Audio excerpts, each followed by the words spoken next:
action. Bright sunshine, though, overhead of Mexico City. 1-0 is swung on and blasted the other way. Murphy going back near the warning track, has room in front of the wall, makes the catch. Allowed out number 1, Bismarck Rivera lining out.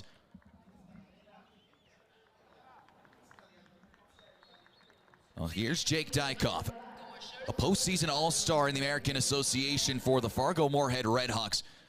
Only qualified Redhawk with an ERA under 2 since the Redhawks joined the American Association in 2011. In his season, he was the top arm across the league on the starting side. 11-4 with a league-best 1.63 ERA, absolutely dominant.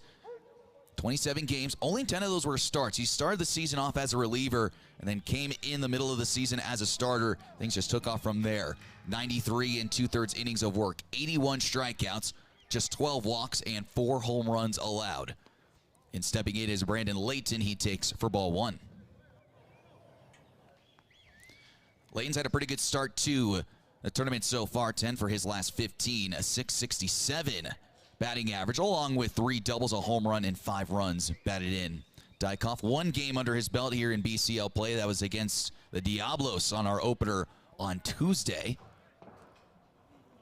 The defense for the Cougars, left to right in the outfield, Dylan Thomas, Armand Upshaw, Max Murphy patrolling right field, and then across the horn of the infield, Elvis Peralta at third base, Sam Dexter at short, Josh Allen at second, Josh Raywald at first, and Jack Scrotians the back end of the battery for Dykoff. Was ahead of Layton at 1-2. Here comes home. Spoiled foul, and we'll try it again. Brandon Layton has been that consistent force in this Dantos lineup. He's been batting out of that 2 spot pretty much the entire tournament, and just constant production. A ball and 2 strikes from Dykoff to Layton. And here she comes home. Ground ball through the left side, a base hit, and Brandon Layton continues where he leaves off over the last couple of ball games. I'll set up Benjamin Algaria with a man on with 1 away. Your umpires for this morning's action: David Solis behind home plate has balls and strikes. Keith McConkey at first base. Edwin Hernandez at second. And Janet Moreno, she is at third. So 5th time Brandon Layton has reached first base in a row, dating back to his last game against the Crocodiles. King County in their home whites with the navy blue caps. Dantos, the cherry red uniforms with blue socks pulled up high. Fastball taken outside for ball 1. In 2025 and 2026 Mexican Pacific Winter League for Dykoff. Playing under his own manager in the regular season and also in the winter with Los Mochis. 4 games, 13 innings of work, kind of 6.92 ERA, 6 strikeouts, 7 walks. Getting some work in on the winter circuit. We'll see what kind of outing the Cougars and George Samus are hoping from Jake Dykoff, with more than likely the scenario for the Cougars going to this championship game tomorrow. Dykoff's an option as an arm potentially. 2-0. Ground ball to second past the diving Josh Allen into right field. Holding up at second is Layton. First and second are Dantos here in the top of inning number 1.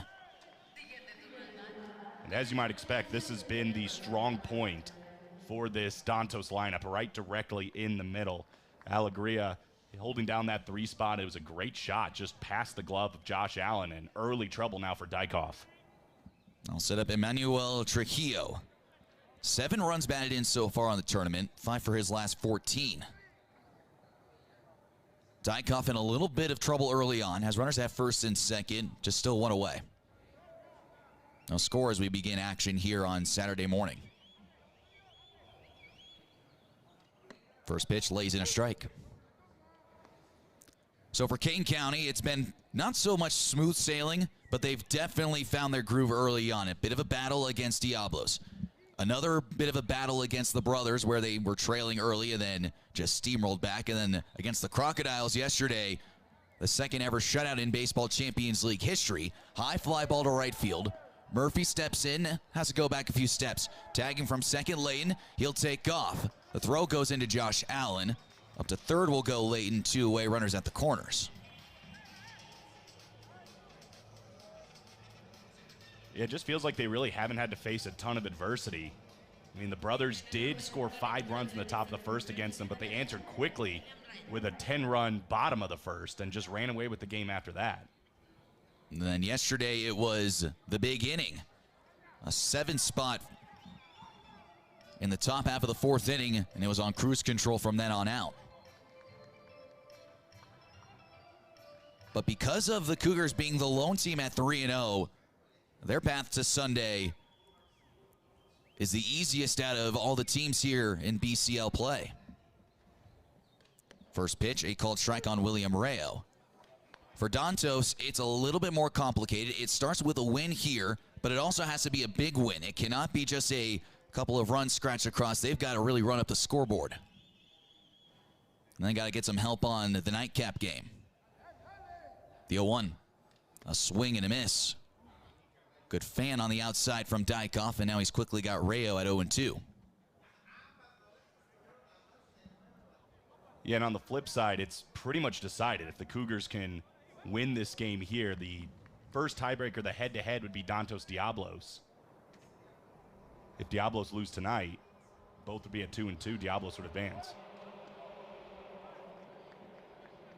Well, that's what going 3-0 into Saturday does for you, and especially with pretty much everyone else battling for that second and third place spots right now.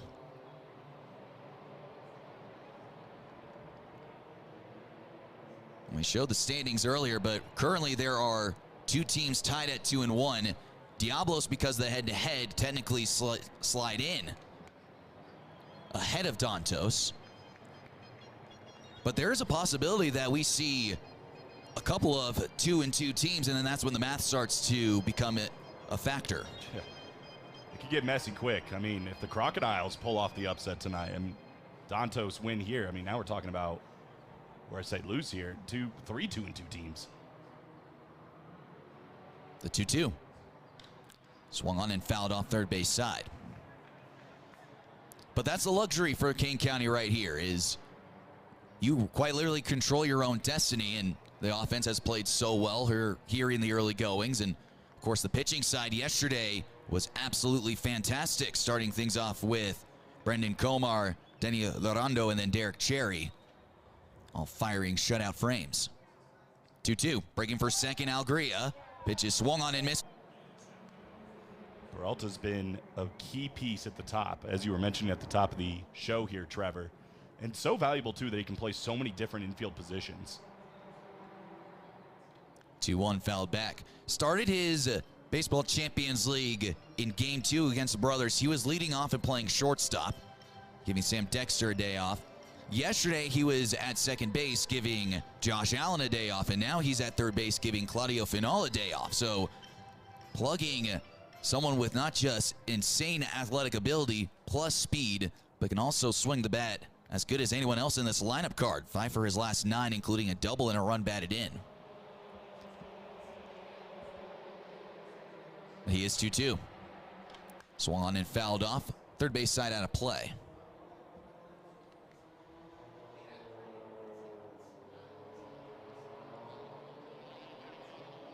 Brings a lot of speed, too. It's just valuable to have such a strong defender and a solid leadoff guy at the top of this order. Ground ball up the middle and through the right side, a base hit into right center. Peralta with a turnaround first. He's pushing for second. The throw from Rivera is not going to get there. Elvis Peralta with a leadoff double. Here comes Kane County in the bottom of the first inning to set up Josh Allen. Well, and right on cue. I mean, pokes this one perfectly into center field. It was a nice hit by him, and then able to just extend that into a double, showing off that speed. Well, here's your defensive alignment for Dantos: Omar Mendoza, Bismarck Rivera, William Rayo in the outfield, Brian Ruiz, Brandon Layton, Benjamin Algaria, Emmanuel Trujillo, and Rodolfo Bone, the backstop this morning, I should say. First pitch to Josh Allen. Takes a called strike outside. What a tournament for Allen. 5 for his last 9, just like Peralta. Well, now Peralta is 6 for his last 10. A double, 2 home runs, and 6 runs batted in, including a 2-run home run against the brothers on his birthday. The 0-1 takes in the dirt. He's homered in both games that he's played in this BCL so far, and you see the average there, 556, those 2 home runs. His only affiliated experience came with the New York Mets organization. It was Class AA Binghamton. Chopper on the ground at third. Ruiz gives ground, looks Peralta back, sends it across to first for the first out of the inning, and Peralta stationed at second.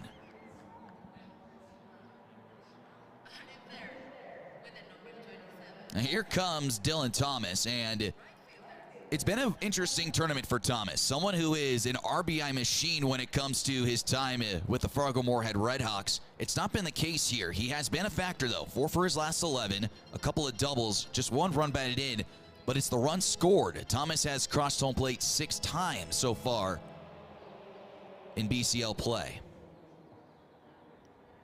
First pitch. Line drive, left field. It's going to sink down a base hit. Peralta waiting for it to land. He'll hold up at first base, or third base. First and third, Dylan Thomas with a single, and it will set up Todd Lott.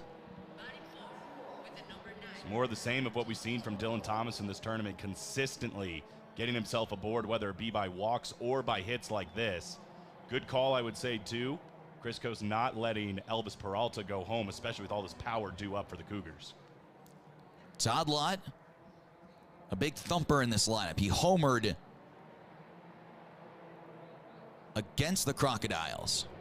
It was a 2-run shot that made the game 9-0. First pitch. Goes after it, comes up empty.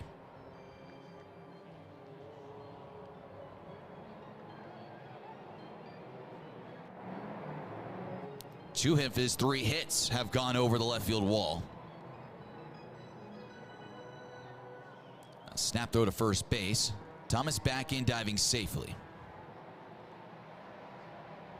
And this is the part of the lineup card for George Samus that he is looking to continue getting production from.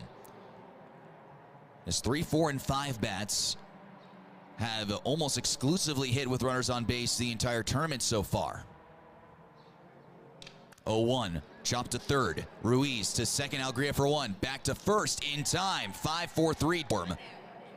One of the big swing and miss candidates across the AA last season. First pitch to Mendoza. Zips a fastball on the outside corner for a strike. And we heard it yesterday when we talked with Commissioner Josh Schaub, and adding velocity on this 2026 BCL roster, and Jake Dykoff is no exception to that. Another fouled off first base side.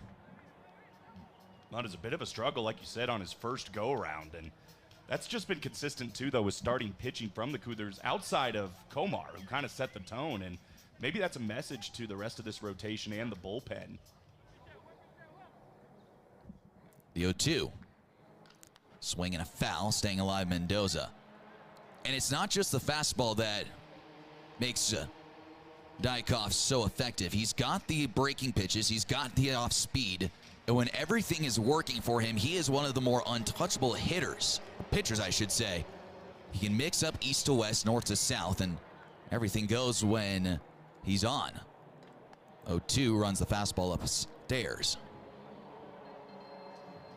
The reason why he's the 2025 American Association Pitcher of the Year, and it's amazing when he goes from a bullpen role to one of the most dominant starters all in the course of that 100-game season.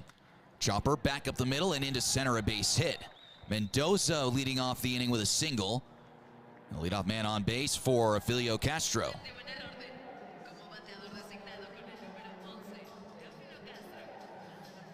Just put it right back where it came from for Omar Mendoza, one of the more experienced bats in this Nicaraguan lineup. It's been a bit of a threat down in that 6th spot. Well, one thing about this Dantos offensive crew, they don't strike out a lot. The most strikeouts on their ball club is Rodolfo Bone and Brian Ruiz, Omar Mendoza, and Filio Castro, each with just 3 strikeouts to their name so far. Ball gets away from Groshans. Up to second will go Mendoza. But regardless, this is not an easy team to strike out, and Jake Dykoff is a strikeout pitcher. So when you're looking at everything combining going into this game today, it's pretty balanced between the offensive side of Dantos and the pitching side, at least in the starting from Dykoff. Looks like Groshans and Dykoff might have gotten crossed up a bit. Yeah, it feels like something's got to give.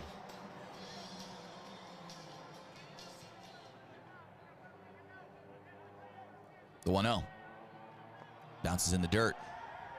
Ball gets away, but not far enough. No, Dantos' bench was trying to usher Mendoza to third. 2-0 now.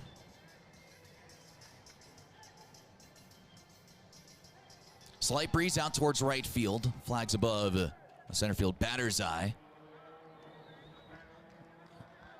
Just showing a little bit of their colors. 2-0. Chopper to first. Raywald looks Mendoza, but he's going to go to third anyways. Raywald will take it himself to the base for the first out. Moving up 90 feet, Mendoza for Rodolfo Bone. It's probably the right call here by Raywald to just take the easy out. He thought about it just for a moment to try to get a play over at third base, but the last thing you want to do is have a wild throw or simply just be late, and all of a sudden it's runners at the corner, nobody out. Well, an interesting look here with Kane County's infield. They're playing about halfway. First pitch on the way from Dykoff to Bone. Takes outside. Well, Dykoff mostly gives up ground balls if the ball is put in play. Strong arms in the outfield as well between Thomas, Upshaw, and Murphy in the outfield. And they play deep. 1-0. Swing and it's fouled back. Count evens up at 1. It was a huge opening day game for Rodolfo Bone against the brothers. He had 4 hits, including a home run, 3 RBIs, and 4 runs scored. Well, those 4 hits are his only ones so far of the tournament. 4 for 7 entering into the game today.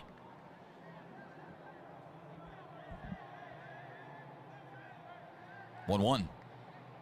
Line drive, and Elvis Peralta making a sprawling catch. Takes away extra bases, and also takes down Janet Moreno on the follow-through. But both third baseman and third base umpire are back on their feet. That saved a run and maybe more. Just a sharp hit ball and a great reaction play by Elvis Peralta. We have called his name a lot early in this one. Lunging out and getting Janet Moreno involved, the third base umpire as well. Luckily, she's all good, but what a play early in this game by Elvis Peralta. I mean, unfortunately, she had nowhere to go. That ball was a seed hit right down that third base line. And she has to look for that ball because if that has any sort of contact with Peralta's glove or that gets by him, she's got to make the call for fair or foul. And luckily, she is all good, and it's still scoreless here in the top half of inning number 2. Brian Ruiz steps in now. First pitch misses upstairs. And what we've seen from this Cougars defense so far is a pretty solid showing. Not been a whole lot of defensive miscues. And again, Elvis Peralta's versatility showing out. 1-0. Foul back. We've seen errors play a huge role in a lot of games in this BCL tournament. So for the Cougars to be sound so far on defense, that has certainly helped their efforts. Well, this is not the Kane County Cougars that was the champion of 2025. At least the whole roster isn't, but they have also been consistently one of the best defensive teams across the American Association over the last year or two. Taken for a called strike, too. And again, it translates here in BCL play. You play solid defense. You have strong pitching. The offense takes care of itself, and simply enough, that's what we've seen from Kane County so far in their dominant run of 3-0. The 1-2. Swing and a foul tip, held on to by Jax Groshans. Back-to-back innings end with strikeouts.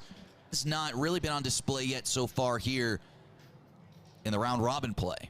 The 1-1.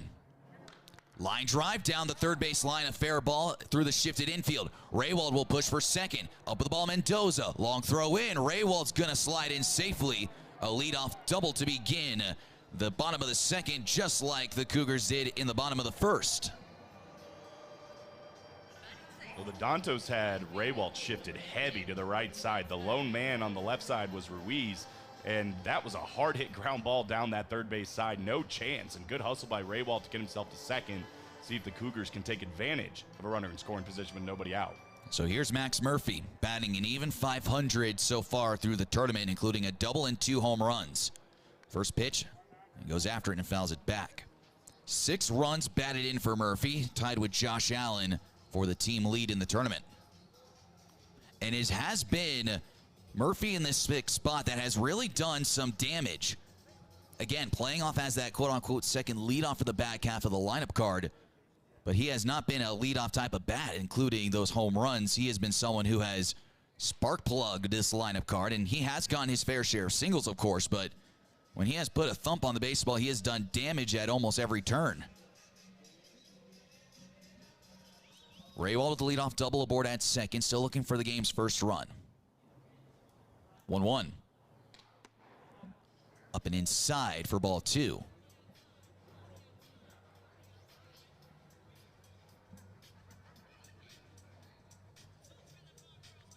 A scorching hot start to the season for Murphy. A .333 average with 4 home runs in May. 17 runs batted in. 2-1. Downstairs for ball 3. Armand Upshaw awaits on deck. June and July wasn't nearly as hot of a bat. In June, however, he still had an OPS of an .803. 3 doubles, a triple, 15 runs batted in, 4 home runs. And that's usually what Murphy has done over the last few years. And you see month to month, he usually gets about 4 to 3 home runs. Big swing on 3-1 comes up empty to run the count full 3-2. Well, and he certainly earned the everyday right fielder title here in the BCL for the Cougars. He's been really flashing that glove, making great plays and great throws to go along with it. Full count 3-2, still nobody out. Coming home. Line drive to center. That's going to fall in a base hit. Rivera will pick it up. Coast throws on the stop sign. Max Murphy continues to swing it. The ball gets away. Murphy's going to push for second. He's going to get there standing up. So again, defense is a huge part of Baseball Champions League play. And a throwing error from Bismarck Rivera will push Max Murphy up to second. They lose the automatic double play on a ground ball. And Armand Upshaw with a chance to drive in a couple now. And the teams we have really seen thriving in this tournament have taken advantage of the mistakes of their opponents, and the Cougars are certainly the biggest beneficiaries of that. Several times scoring off of walks, hit by pitches, errors, and a big opportunity for Armand Upshaw early in this game. Back-to-back hits for the Cougars to start off inning number 2. Upshaw takes outside. He had a big 3-run home run yesterday afternoon. They got the Cougars up by 7. Infield playing halfway. 1-0. Takes outside. Heads up base running as well by Murphy to realize that ball gets away from Trujillo, the cutoff man. And moving up at 90 feet is huge, especially in a game where you're just trying to send your way into Sunday. 2-0 taken for a strike. Just make your path even easier. And Kane County has been the threatening force so far through the round-robin play. 2-1. Fouls off first base side. It has been the entire lineup card that has done the work. Everyone has cooperated in some way, shape, or form, whether it's been on the defensive side or doing this little things, moving men over, selfless at-bats.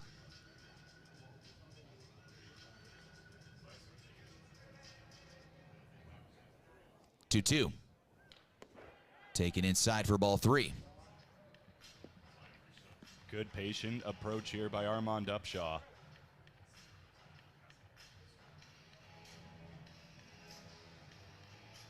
Base open at first. Jax Groshans awaits on deck if it gets to him. On 3-2. Jams him, right field. Rayo starts in, comes back, makes the catch. Raywald breaks it along with Murphy. The throw will go to third. It's cut off. Josh Raywald crosses home plate. Armand Upshaw with his 6th RBI of the tournament. And Kane County strikes first, 1-0. And that's a productive at-bat. Not all outs are built the same. Just deep enough into right field, and not only scores the first run of the game now for the Cougars, also able to move Max Murphy over to third base and get him 90 feet away from extending this lead. Another team swing from Kane County. This time it's Armand Upshaw doing enough to get it deep enough into right field, and not only that, allowing Murphy to end up at third base as well. And give Upshaw credit. He struggled in his first game, but he has certainly come to his own the last couple days. First pitch almost clips Groshans. He takes for ball 1.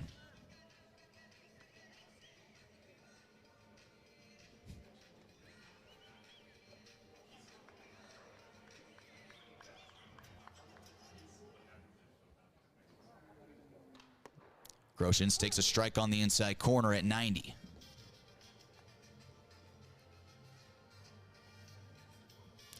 '86 games for the Cleburne Railroaders in 2024, and we mentioned earlier in the tournament, Groshans was with the Los Angeles Angels organization to open up the 2025 season, would eventually make his way back to the American Association with Cleburne.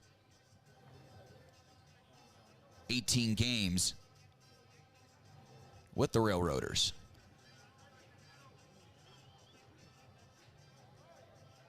And it was a bit of a struggle in his first game in the BCL. He did come around and score off a walk in the first inning, but after going 0 for 3 after that, he did come through with a double. So he did close that game on a hot bat. Murphy 90 feet away, 1-0 King County, the 1-2. A swing and a miss for strike 3. Groshans down on strikes, 2 away now, and Sam Dexter will step in as the 9-hitter. First strikeout for Mejia. That's an important strikeout if you are the Dantos starting pitcher, because now you got the 9-hitter, and after an inning where it started with the leadoff double, well, yesterday, Brandon Comar gave the start that Kane County needed to avoid that type of bullpen day and get the high leverage guys some rest. Q shot to first. Raywald swallows it up and will flip it to Dykoff for the smooth operation, 1 away. Yeah, and this top of the order, specifically the first 4 hitters, is going to be the biggest test for Jake Dykoff in this game. They've already seen a little bit of success with back-to-back singles from Leighton, the man coming in, and Alegria. But the last game, it was 10 RBIs between Leighton, Alegria, and Trujillo. Now, this is a heavy contact first type of team. They don't strike out a lot. They find their way around the base paths, and they're not the most fleet of foot. They don't run a ton like compared to, say, the Brothers, and then we've seen the Kane County do it when they need to, but in reality's sake, it's pretty much a simple equation for Dantos. Hit and hit a little more. 1-0, and that will bend Leighton out of the way.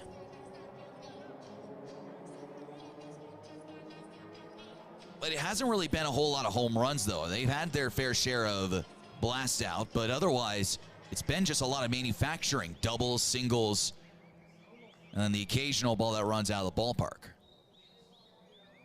2-0. Just scrapes off the inside corner for ball 3. And basically what you just described is Brandon Leighton. I mean, we've seen him go deep, but he has really been able to just mix it up and get on base in a bunch of different ways, and kind of just embracing what this Nicaraguan team's been about. 3-0. Inside ball 4. And that's also something we have not seen a lot from Kane County over the last few games, is avoiding the free pass. Specifically yesterday, it took up until the bottom of the 7th inning just for a man to reach first base who didn't earn it. It was a hit by pitch.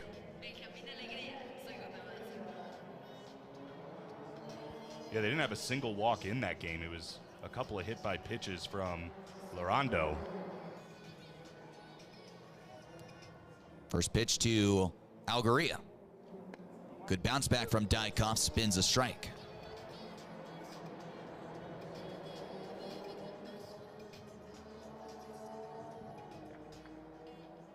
Layton has reached base twice so far today. Algria with a base hit back in the first inning. He was left stranded. 0-1. Zips in a strike, and he's quickly ahead, 0-2. Well, it's a nice bounce back following the walk by Dykhoff to get ahead early on Allegria, and he is such a strikeout expert now. He's got a lot of things he can go to in his arsenal. The age of 26, Dykhoff going into his age 27 season a little bit later on in May. 0-2. Takes down low. Layton was dancing off of first base. Stayed put, though. Kind of just thought he was going to hop all the way to second. Well, we've seen runners be a little crafty at first base, but again, in a stadium where hitting runs supreme, the high risk of low reward on stealing bases doesn't seem like it's much. Quick move back to first. Tag applied by Raywald, but back in diving safely is Layton. And Dykhoff's got a pretty good move. For someone who was mostly a reliever over the last few seasons, he's got quick feet on the mound as a starter as well. Yeah, he almost got him there. Definitely caught Layton off guard.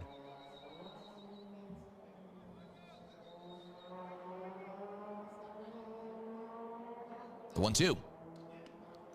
Up and away. And Layton was not nearly as jumpy that time around.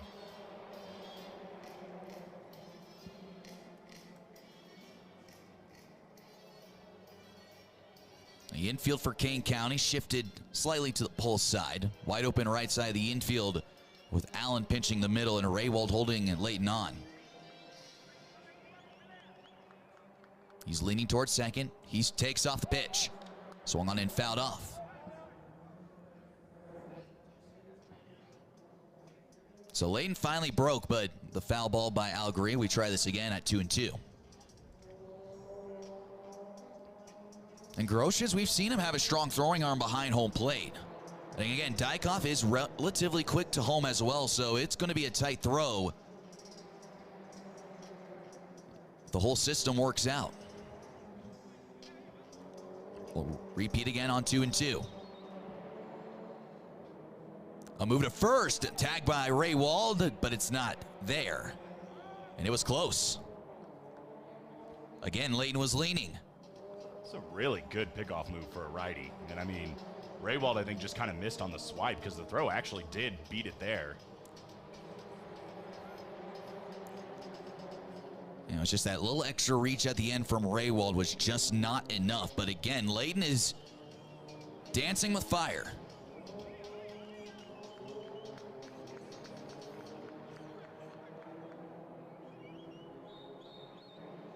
Layton holds the 2-2. Swing and a foul tip held on to by Jax Groshans for strike 3. Strikeout number 3 for Dykhoff. 2 away here in the top of inning number 3.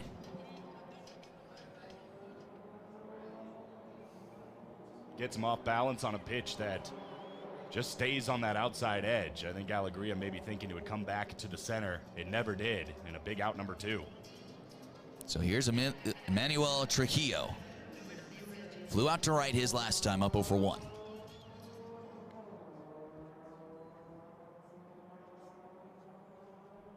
First pitch swinging through the left side, a base hit.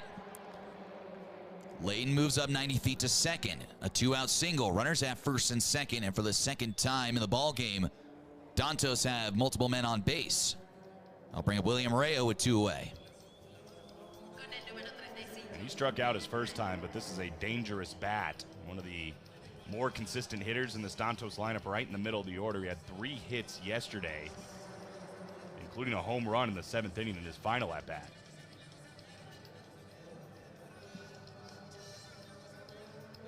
Five runs batted in on the tournament so far from William Rayo.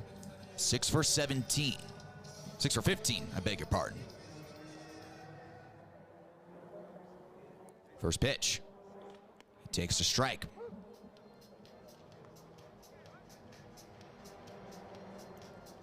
Again, Jake Dykhoff in a little bit of trouble, but it's 2 outs with runners on first and second just like he had back in the top of the first inning. He was able to work around the 2 hits.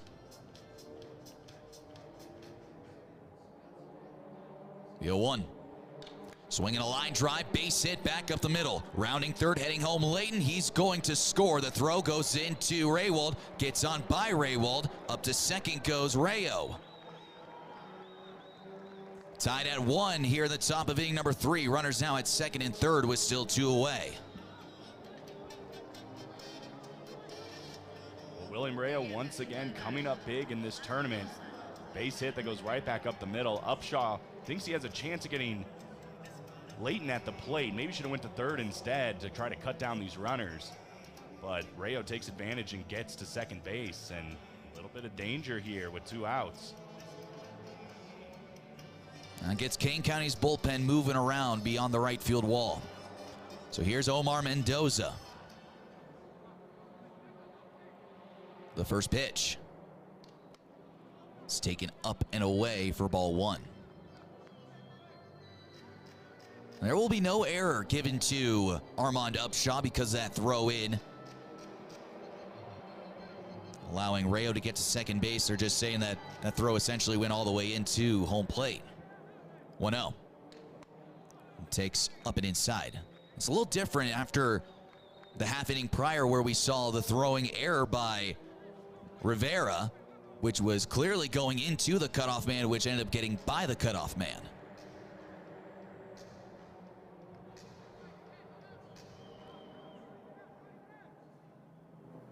2-0. Takes down and outside for ball 3. There is an open bang at first base. Ofelio Castro awaits on deck. Yeah, and Omar Mendoza with some real power. He's already got a hit in this game. I don't imagine Dykhoff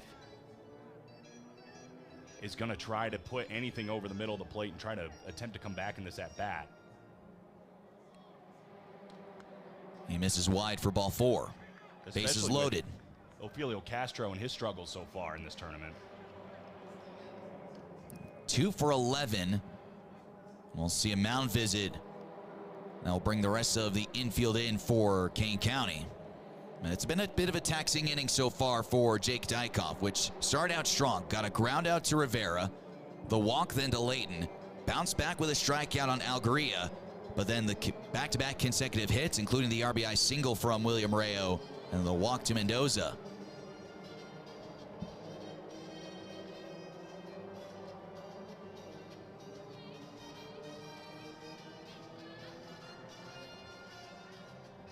So the visit breaks apart and everyone will go back to their respected positions.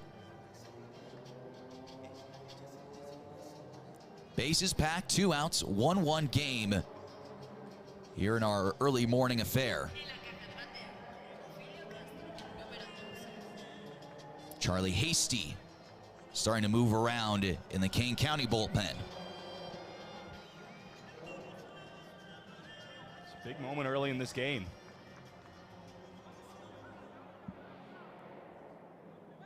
The first pitch to Castro. Takes a called strike. Brought back on the corner. The 7th batter of the inning for Dantos.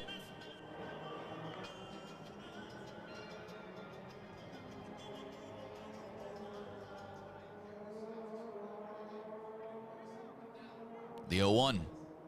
It's fouled back to the netting. No balls and 2 strikes.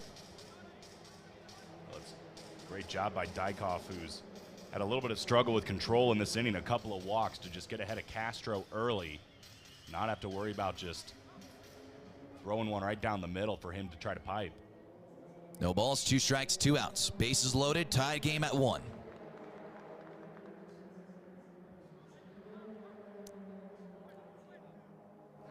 His 0-2. Up and away, in and out of the glove of Groshans.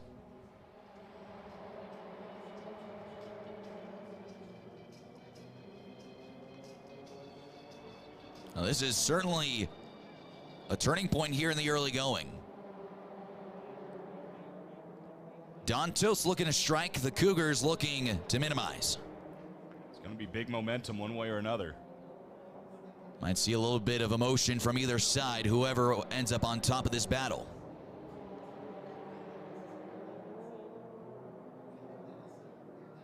Dykoff's 1-2. Bounces in the dirt. We're even at 2.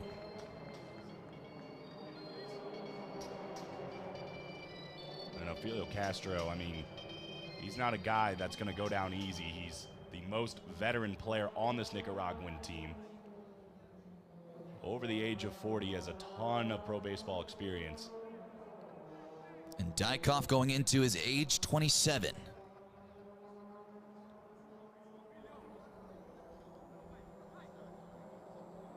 Is 2-2.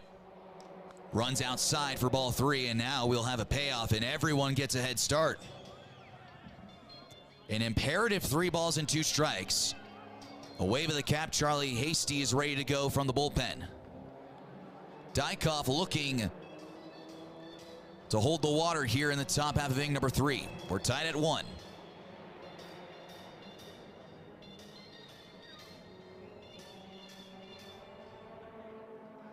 The payoff. Swing and a foul, first base side. We'll try it again.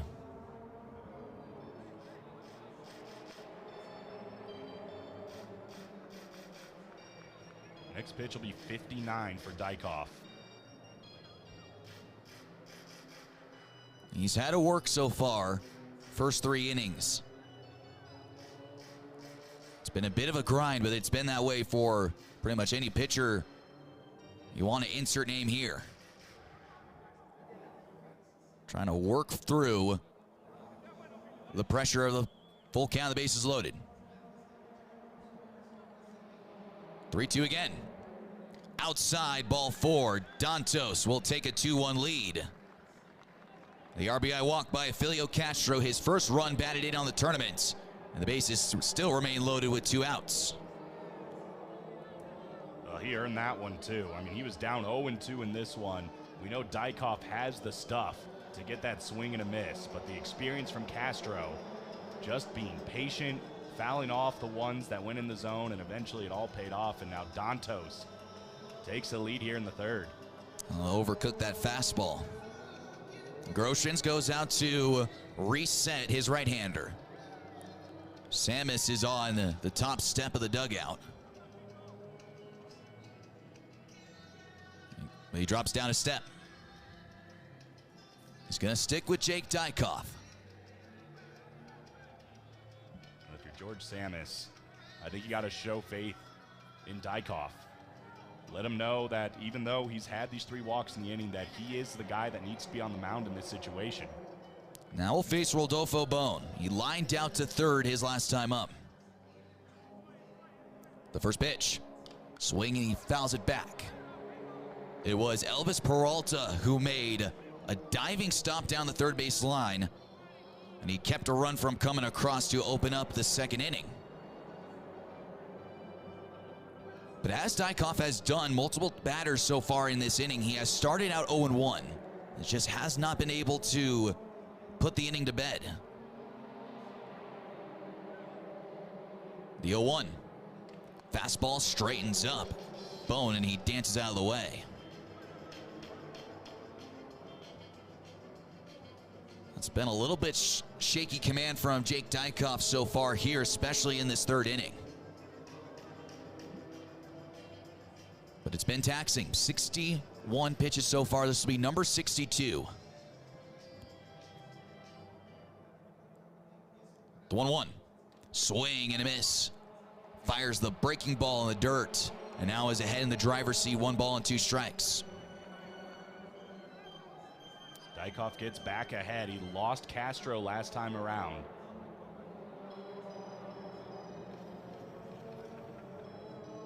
One strike away from leaving the inning as is at 2-1.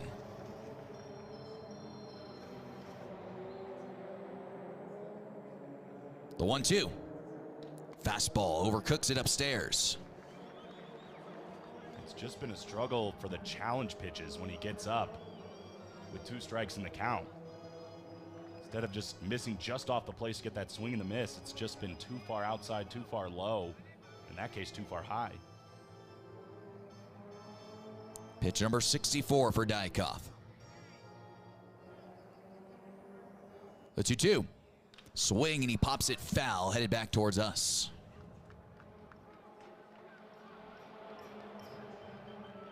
And give credit to this Dantos team. I mean, they have played spoiler, refusing to go down on strikes in this inning.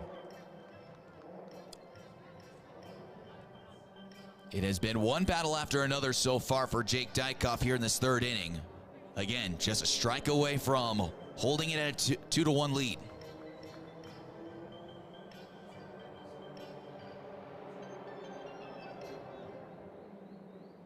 The 2-2. Swinging a cue shot back to Dykoff. A foot race to first. Flip it to Josh Raywald. And Jake Dykoff holds things at 2-1. We keep moving along. To the bottom of the third we go. Cougars respond with 2 runs of their own. Are we going to be seeing a whatever you can do, we will respond the same way? And both of these teams have really been doing that this entire tournament. And that's why they're in the positions that they're in. This is only the second time we've seen the Cougars down in this tournament, and they entered with a 10 spot against the Brothers in the first inning. So it's certainly within the realm of possibility to think we're going to see this back and forth battle the whole way through. The 2-2. Peralta gives this a high fly. Left field, Mendoza giving chase. He's going to watch it disappear over the wall. Elvis Peralta responds. We're tied at 2.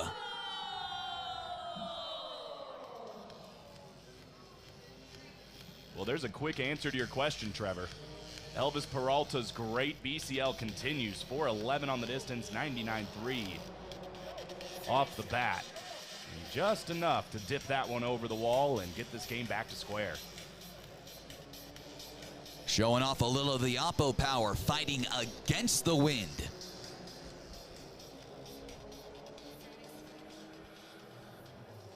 RBI number 2 for Elvis Peralta here in the 2026 Baseball Champions League. First pitch to Josh Allen, and it's taken sky high. And Elvis Peralta has certainly earned himself that leadoff spot. A strong showing, and here's Allen with a roast to left, sinking in the glove of Omar Mendoza. An almost trippy play out in left field, but it's the first out of the inning. Right place, right time for Omar Mendoza. I mean, if this is put pretty much anywhere else on that left side, it's going to go down for at least a hit, if not more. But Mendoza positioned himself perfectly, and a great catch, tipping the glove down. I don't think we have seen a ball that Josh Allen has hit that hasn't been considered hard hit. There's Dylan Thomas. Takes inside. We have not seen the big thump from Dylan Thomas quite yet, but he has been very productive.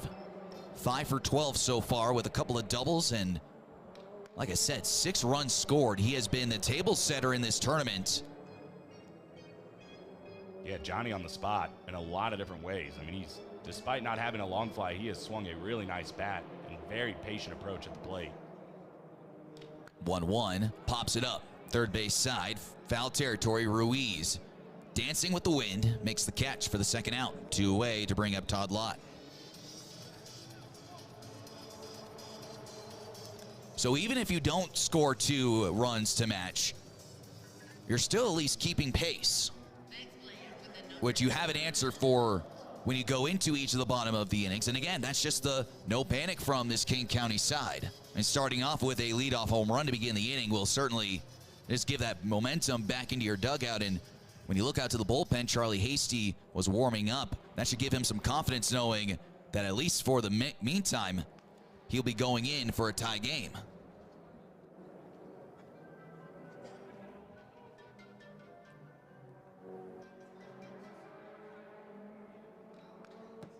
One was fouled back.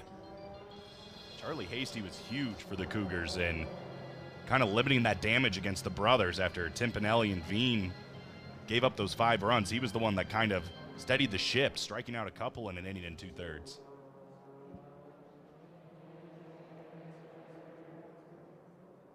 The 1-1. Todd Lott goes around for a swinging strike 2. Both sides with 2 runs on the board and 5 hits apiece.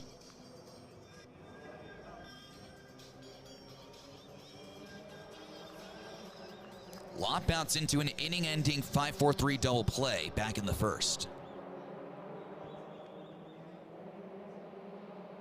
The 1-2 in the dirt. Dantos will also have some action in their bullpen. A couple of guys tossing the pearl around. 2-2 taken for a called third strike. A changeup just sneaks out on the outside corner. And we 0-1 is skied out to right center. Has some carry. Armand Upshaw drifts into the right center gap and makes the catch for the first out. Yeah, the things get really interesting if Dantos pulls off the win here and Diablos wins. You have three teams at 3-1. And only two teams can go to Sunday. And that's when the math starts coming into play. Right, because at that point it would be that head-to-head tiebreaker. You just get a merry-go-round between the three of them. They've all beat each other.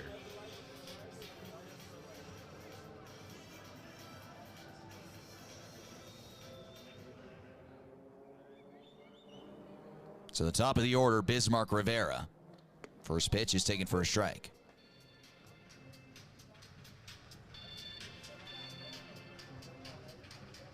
So Charlie Hasty so far in BCL play, now 2 1/3 innings of work, just 1 hit allowed and 2 strikeouts. Slapped foul, the right side out of play, no balls and 2 strikes. Charlie Hasty, the longtime closer for the Sioux Falls Canaries. Been a staple in the back end of their bullpen. An all-time leader in saves and appearances, 55 saves in Sioux Falls, 184 appearances. The 0-2, taken down low. Not a save situation. We are still way away from that. But in a way, you can kind of look at this as saving a couple of zeros, getting a couple of innings of work in, and keeping Dantos quiet. A 1-2. Swung on and fouled off. And what is also so fun about having this type of team coming into Baseball Champions League is that you have a whole bullpen full of closers.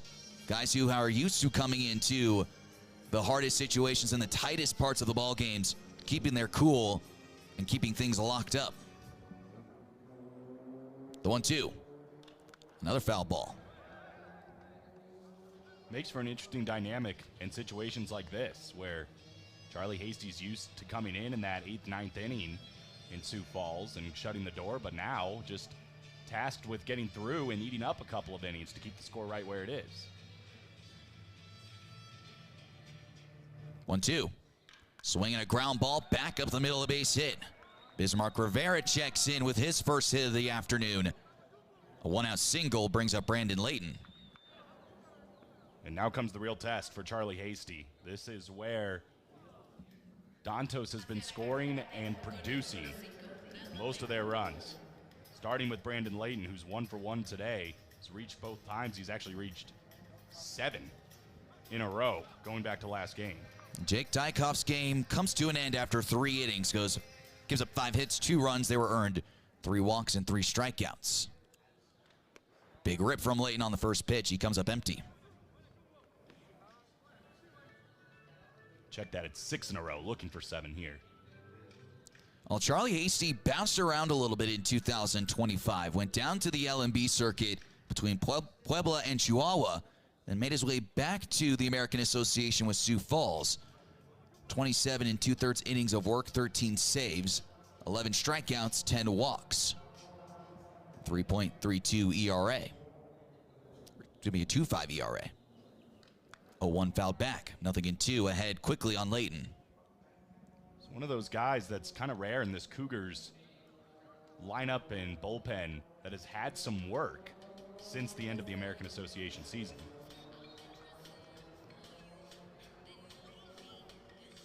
Born in Fort Dodge, Iowa, but lived in the suburbs of Omaha for most of his life. The 0-2. Downstairs.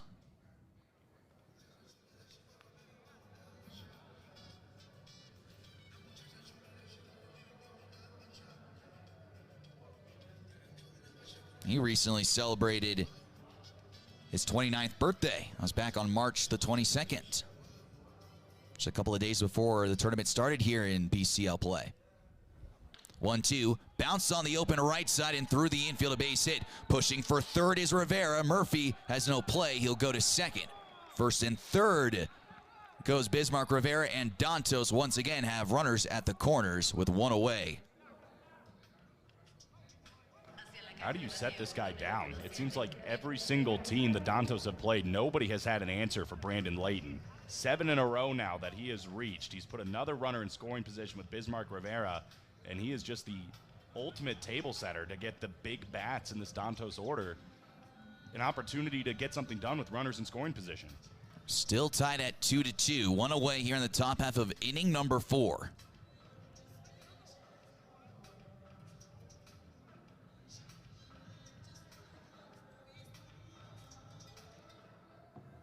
The first pitch from Hasty. Swing and a miss. Algaria goes whiffing. A base hit his first time up, and then he struck out for the second out in the third inning.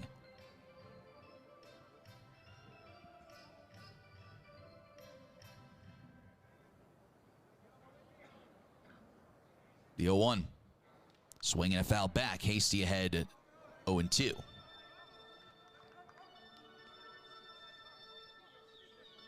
And you like the way that both Dykhoff and Hasty have got ahead of guys.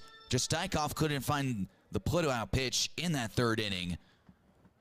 Back-to-back singles here to open up the fourth after the fly out to center. 0-2. Swing and a sky high to right. Murphy camps underneath it.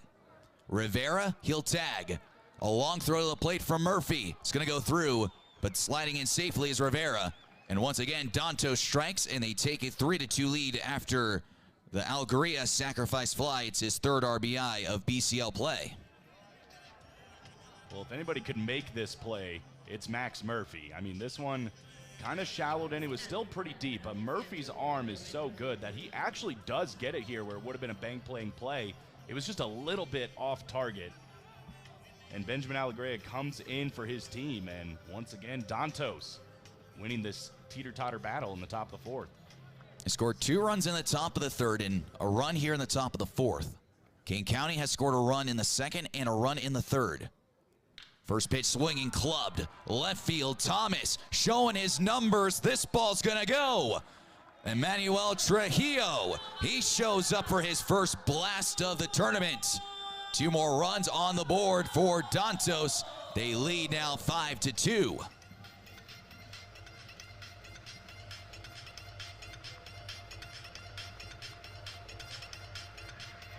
Big bat Trujillo comes through again, and doesn't matter where you're playing, Trevor. 461 feet, 107.5 off the bat. That ball is going to go just about anywhere. Just did not move. That ball just stayed up at the top of the zone on a tee. Smashed. Base is clear now after the blast. I'll bring up William Rayo.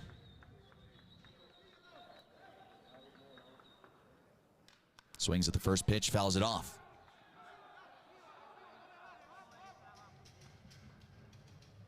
But this is what we've seen from Dantos. They are able to take advantage of those base hits. And there's only a couple of instances where they haven't really cashed in, but when there's runners on base, they have struck for pretty much most of the tournament so far. And takes outside. Well, Dantos certainly happy after their off day yesterday. They come in feeling pretty fresh. They were able to reset their pitching side as well.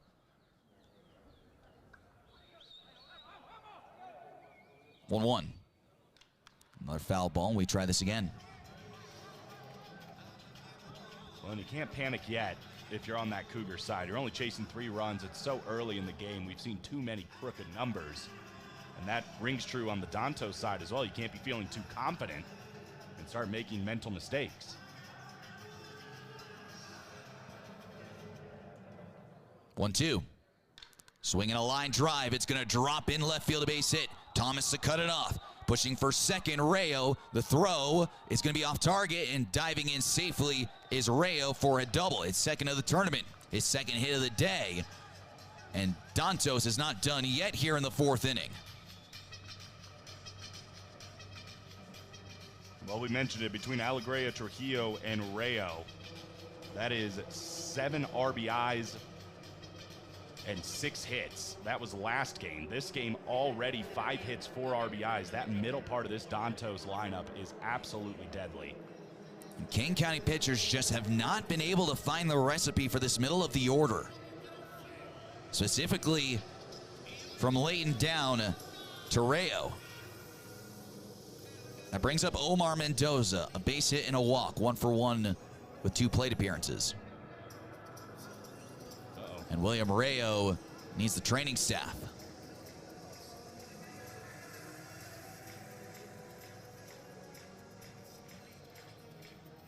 They're calling for water. So I'm just wondering if this is maybe something to do with the elevation, maybe the heat. Just a little dehydrated. Cramping maybe. That has been a common theme so far through a lot of these teams. And when we've talked to the training staff, especially with Kane County, and the encouragement to hydrate, hydrate, and hydrate. I mean, it is not the hottest day for a game here. Like I mentioned at the top of the broadcast, it was only 55 degrees at first pitch. Temperatures climbed up to 63, but that turf is hot. They're sitting in the sunshine. And again, Rayo being a right fielder, he is on the turf for the entire game.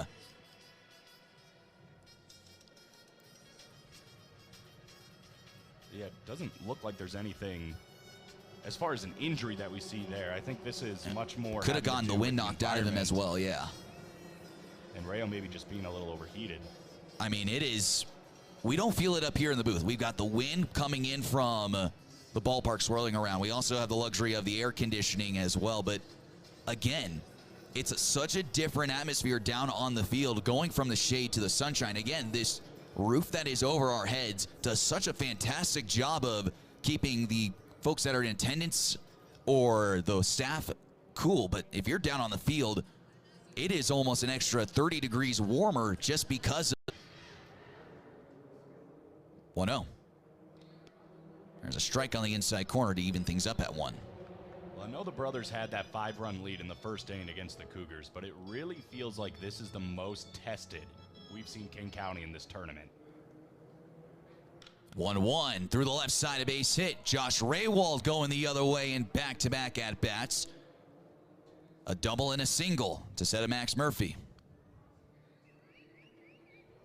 They didn't even shift quite as hard, if at all, than they did the last time, and it didn't even matter. Raywald just being able to find the holes on the left side and getting himself aboard.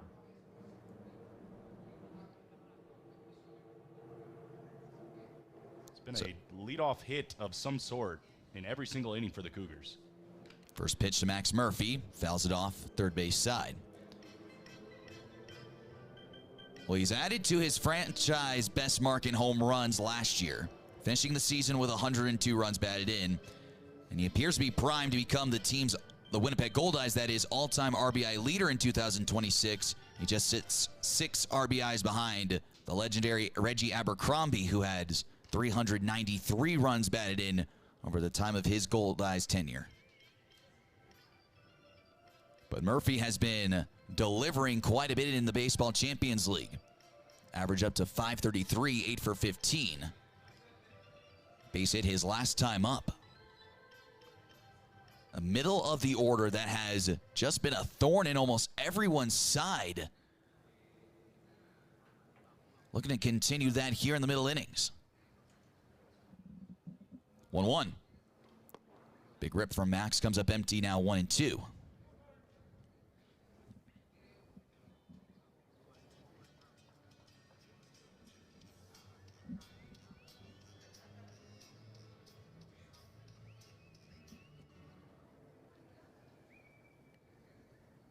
The 1-2. Swing and a miss for strike 3. One of the few times Max Murphy has gone back to the dugout. 1 away, and that will bring up Armand Upshaw. Third strikeout of the game now for Dilmer Mejia, and that was just power on power. Able to just overwhelm him. And like you said, not very often we see Max Murphy, especially going down on strikes, heading back to the dugout. He's been so solid in this tournament so far. So here's Armand Upshaw. He takes downstairs. Still looking for his first official at-bat. Had the sacrifice fly to bring home Raywald to open up the scoring. Kane County chasing 3 runs, down 5-2.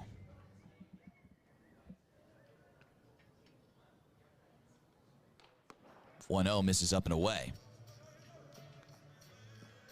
The Cougars would definitely take his wheels aboard if they can get him.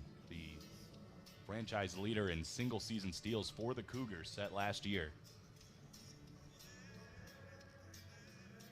In the driver's seat, 2-0. Fouled back. And again, he is someone who can really take advantage of this outfield inside of Estadio Alfredo Harpelu. Ball's in the gap, that sprint to the wall. And with his speed, a triple is certainly something that you can almost look for. 2-1. Runs inside for ball 3. And you know what I've also noticed from Kane County so far today is they've done damage in either the early part of the count, or whether it's on the first or second pitch, or they've taken advantage of getting hitters friendly counts like here 3-1.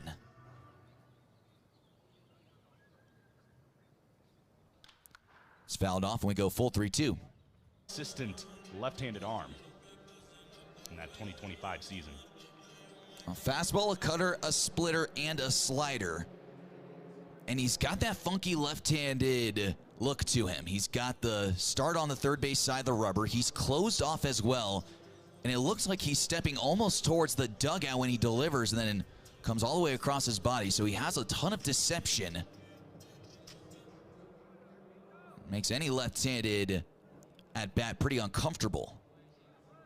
Takes in the dirt for a ball.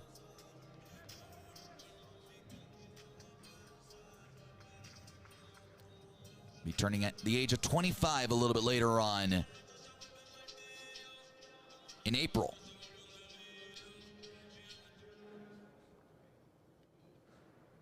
Two-0. Fouled back by Rodolfo Bone. 0 for 2, a line out and a ground out.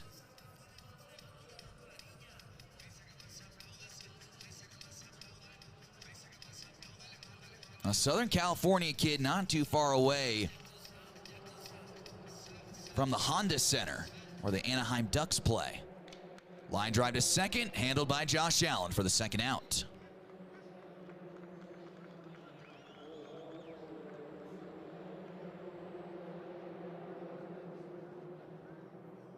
Two away now for Brian Ruiz. Yeah, it's hard hit contact from Rodolfo Bone, but just right at Josh Allen. This has been a struggle so far for the 7, 8, and 9 hitters of this Dantos lineup. Currently a combined 0 for 7. Just the one walk by Ophelio Castro that did drive in a run.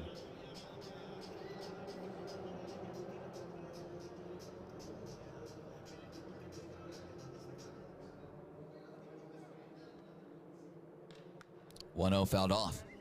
If you are George Samus, you are looking for one of your guys coming into this game and to get a quick shutout inning.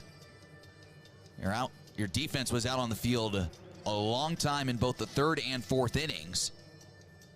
Just couldn't generate any sort of offense in the third or fourth, despite the home run from Elvis Peralta. Chasing down only 3 runs. But again, with Dantos in their offense, something's got to break for Kane County if they want to continue to find their success here this afternoon. Especially after the tough start from Dykoff, and then Charlie Hasty just couldn't pump the brakes either in that fourth inning.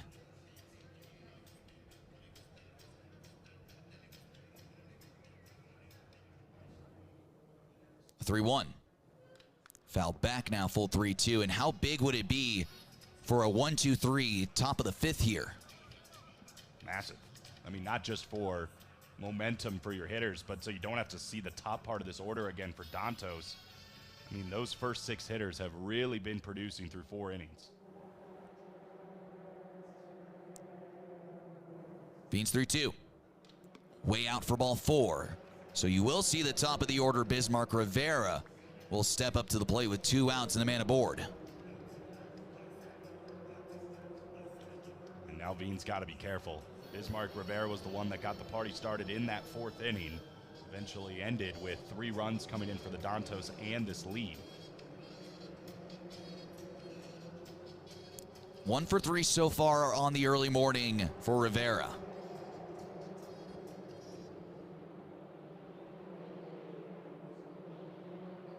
First pitch runs outside, and now Sangroshin's out to go chat things over with Veen. It seems like he kind of keeps having that consistent miss on the outside edge. And edge is kind of being friendly.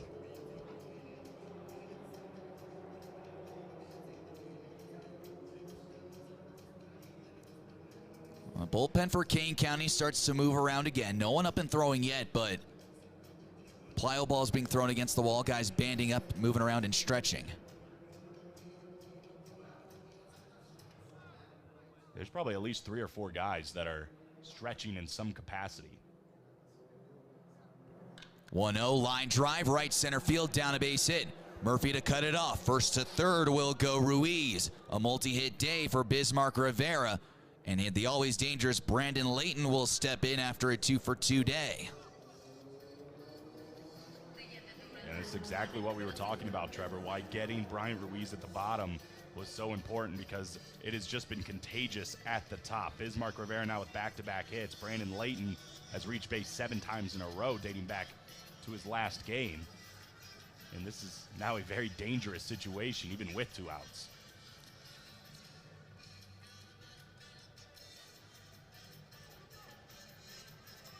First and third, 5-2 in favor of Dantos. First pitch misses up and away. And how we just went from talking about how much a 1-2-3 inning would help to now what happens if you can get out of this inning unscathed. Bean's just been really struggling with that first pitch. I mean, it's pretty much been a free pass every single time to get to a 1-0 count for these hitters. 1-0. Finds the inside target for a strike.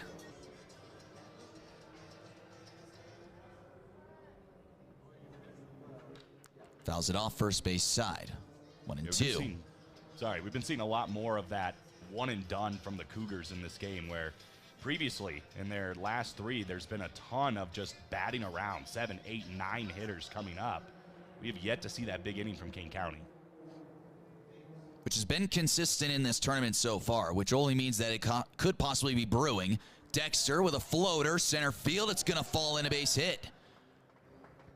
Wide turn around the bag, but Sam Dexter with his first hit of the Baseball Champions League will bring Elvis Peralta back up after he went yard in the 3rd.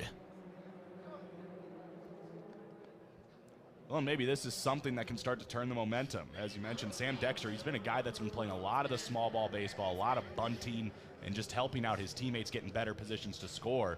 This time he's the one that gets producing on a base hit. Hopefully that can amp up the dugout a little bit. Well, that'll also bring a mound visit for Dantos, and 3rd time around through the order. Elvis Peralta has already had success against Dilmer Mejia. It was a double to lead off the bottom of the 1st inning. He would eventually be left stranded, but his opposite field home run would tie the game for the meantime before 3 runs would be placed on the board in the top of the 4th inning. Zach Veen had to work around traffic in that 5th inning, was able to leave runners stranded at 1st and 3rd. So here comes Elvis Peralta, who's been the biggest contributor so far today.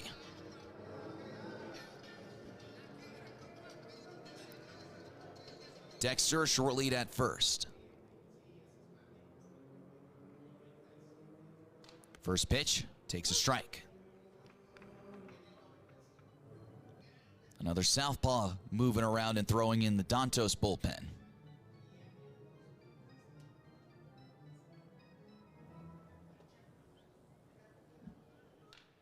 0-1 runs outside.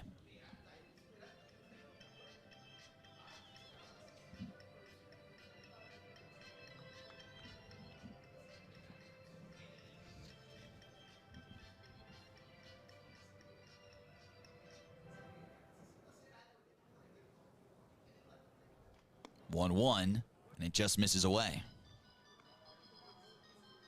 Continue to see the patience of Elvis Peralta.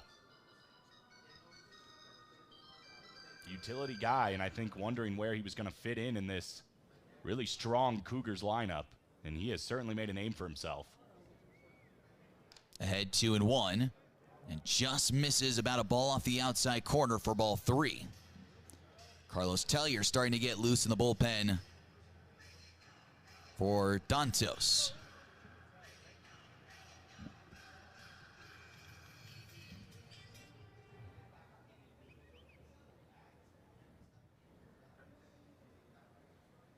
(3-1), swung on and flown high out to left. This is going to stay in the ballpark. Mendoza makes the catch on the warning track. Dexter will head back to first, 2 away. And Peralta just missed out on his second blast of the day.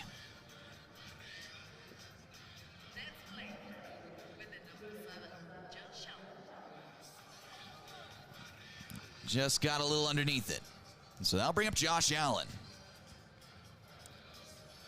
who's grounded out and lined out, and 0 for 2. It's definitely a bat Kane County can use right now. It's been flashing the power early in this tournament. First pitch, takes low. He had a fly out to left, but he put it on a rope. It was just right at Mendoza. Well, Kane County has had traffic aboard in every single inning so far. They have not been able to scratch out that crooked number. Big rip comes up empty to even things up at 1-1. Mejia's pitch count is right at 72 pitches, and he's been effective so far. Only one mistake was the Elvis Peralta home run, but otherwise he's been able to work around some shifty contact. 1-1, bounce up the middle and through a base hit. Sam Dexter takes a turn at second, but he'll hold up there, and Dylan Thomas will step up as the tying run. Well, here we go again for the Cougars. 2-out hitting has been a big name of the game. Josh Allen coming in and now getting a runner in scoring position. And that'll lead to another conversation on the mound. Oh no, 0-1. Breaking ball, sneaks in the back door for a strike, ahead 0-2.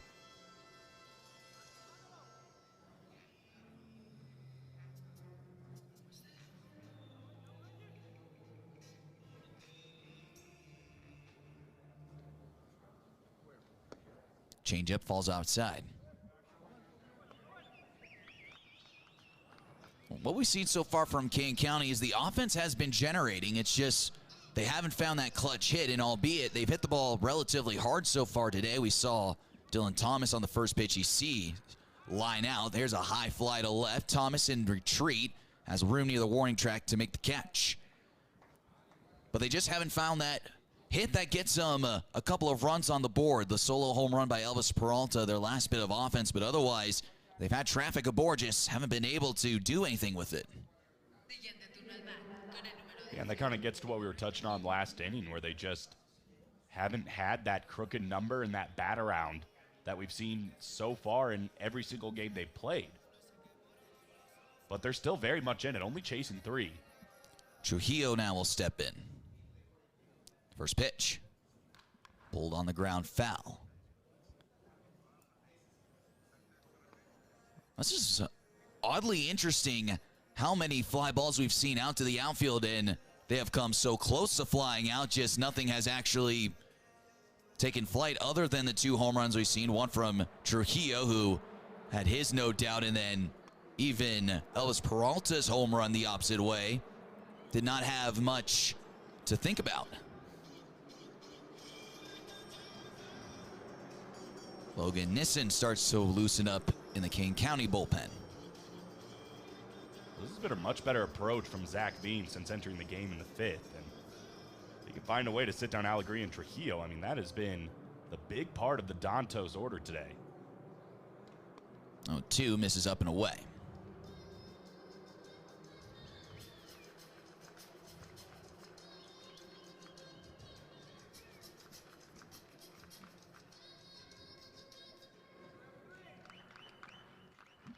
Feeds 1-2. Ground ball past the outstretched Josh Raywald and into right field. Third hit of the day for Trujillo, his second single. In the last 3 at-bats, he's found his way either on or circling the bases. Yeah, and he is starting to come up big in that 4 spot for this Dantos team. He had 3 RBIs against the Crocodiles. Already 2 now against the Cougars and 3 hits. Well, this could possibly be Zach Veen's last batter. It's the left-handed William Rayo. His first pitch squares around and pulls back and takes ball 1.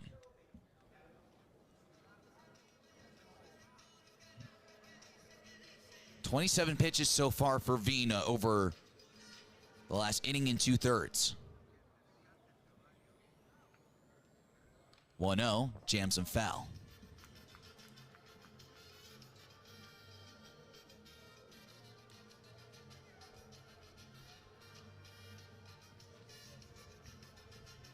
There's Logan Nissen.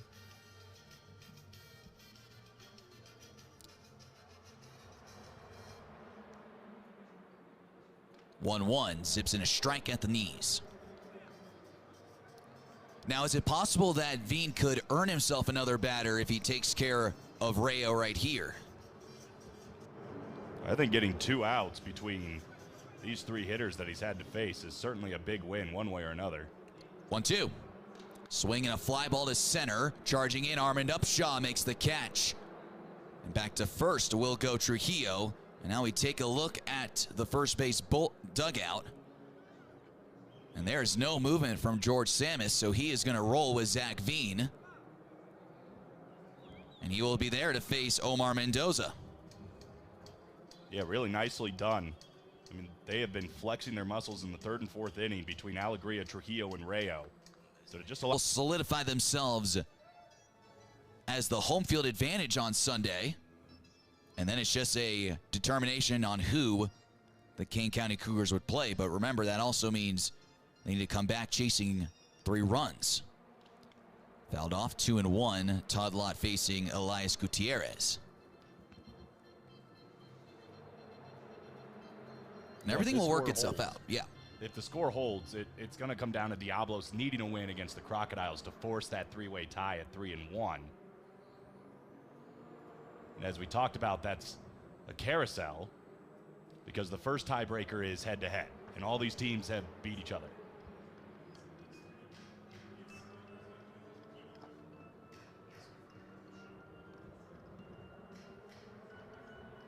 Then we'll have to look at the TBQ.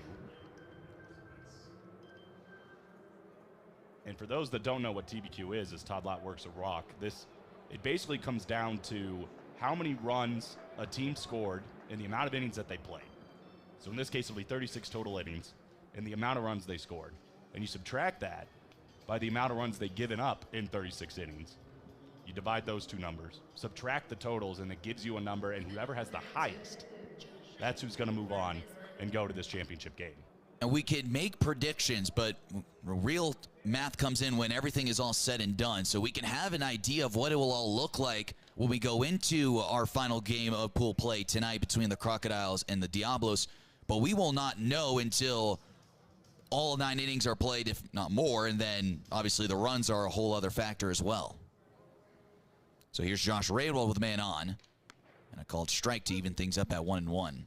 And that's what makes this type of tournament so interesting and so fun is that, I mean, we saw it a little bit in the World Baseball Classic. The Team United States needed a certain amount of runs scored by either Mexico or Italy in that final game of pool play to determine on who would advance into the knockout stages. It's what makes these types of tournaments so unique and so fun because you have certain teams who are needing to absolutely run up the scoreboard to give themselves the best chance. Raywald takes up and inside for ball 2. Well, and it's so big, too, if that ends up being the case, if this score holds. The Cougars getting that 9-0 win over the Crocodiles. And that shutout really has played into the factor so much. 2-2, check swing, does he go? Yes, he does, says Janet Moreno, the third base umpire. And Josh Raywald still staying in home plate with a shake of his head. A strikeout with one away here in the sixth, and Josh could possibly have a case. It is close.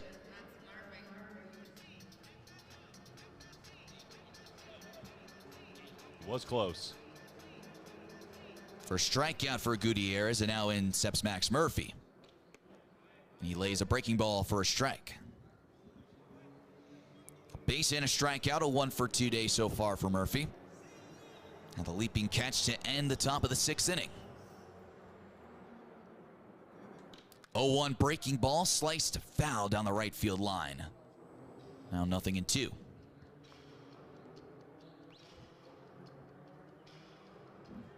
With the walk for Lott, it has still been, check that, every single inning but one. The Cougars have had a leadoff man aboard in some capacity. They've had traffic all day. 0-2, spoiled foul.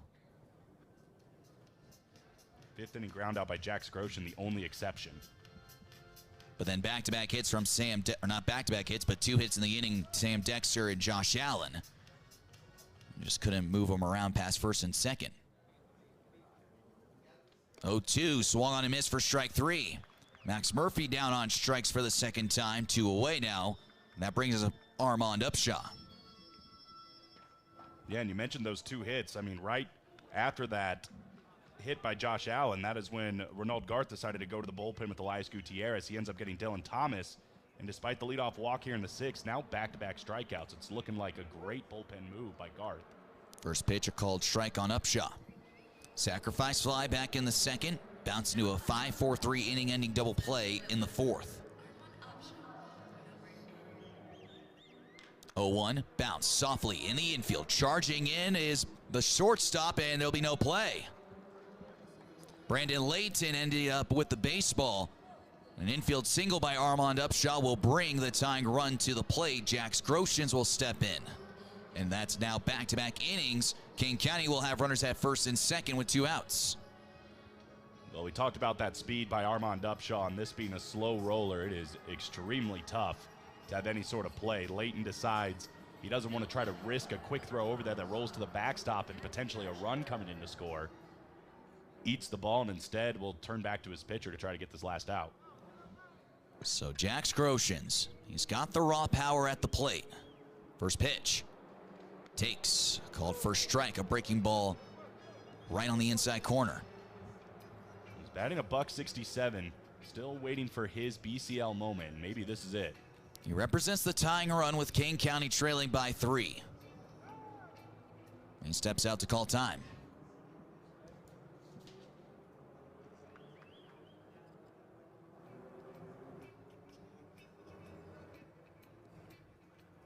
Any sort of run will do wonders for this Cougars ball club.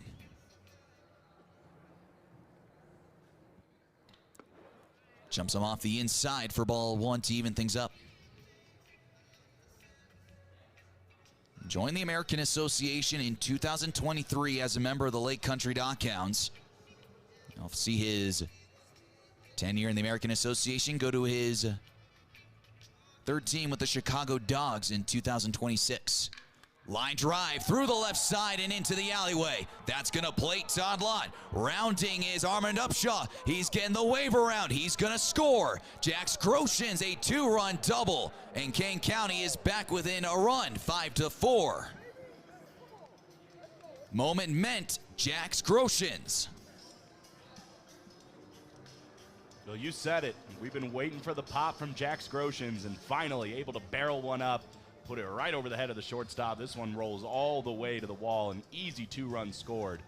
And just like that, the Cougars are starting to strike.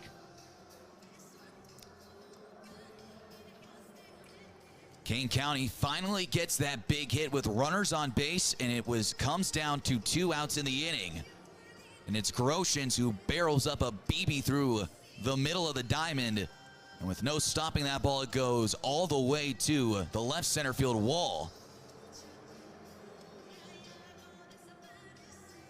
With a right-hander up and going in the bullpen, Ronaldo Garth will once again point beyond the left fifth.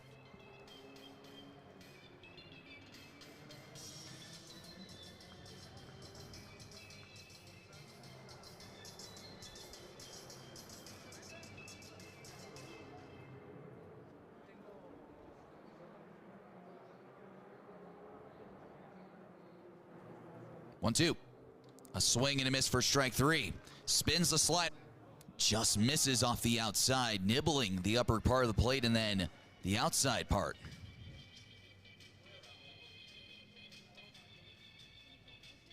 He's pitched with Kane County for the last 4 seasons, joining the Cougars in 2022.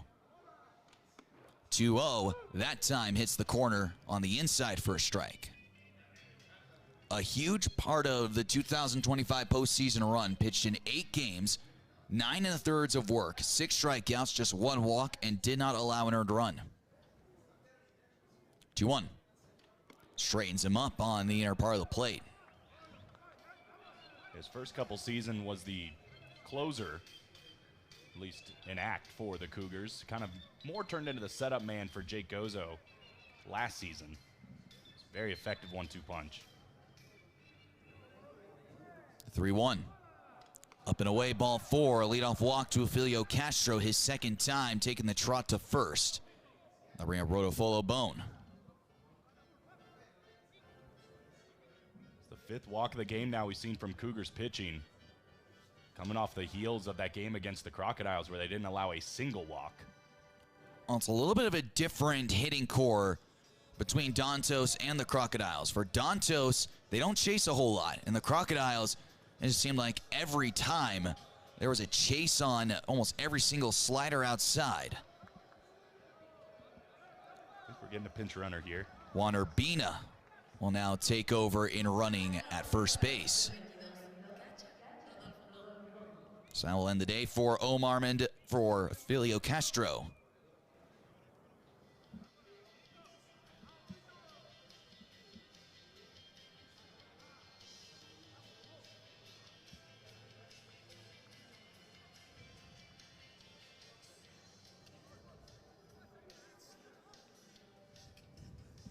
So Urbina now takes over at first.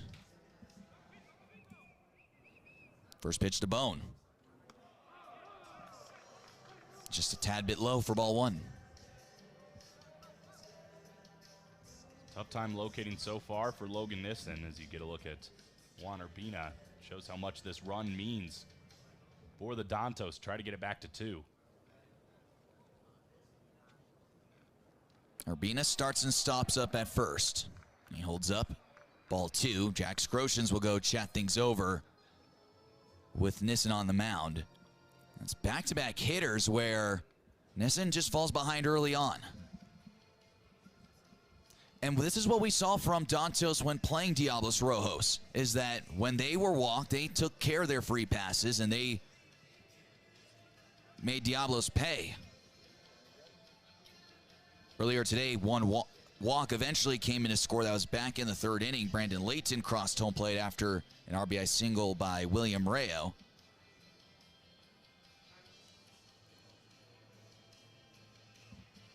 The bullpen for Kane County starts to stir again. 2-0. Right down Broadway, first strike.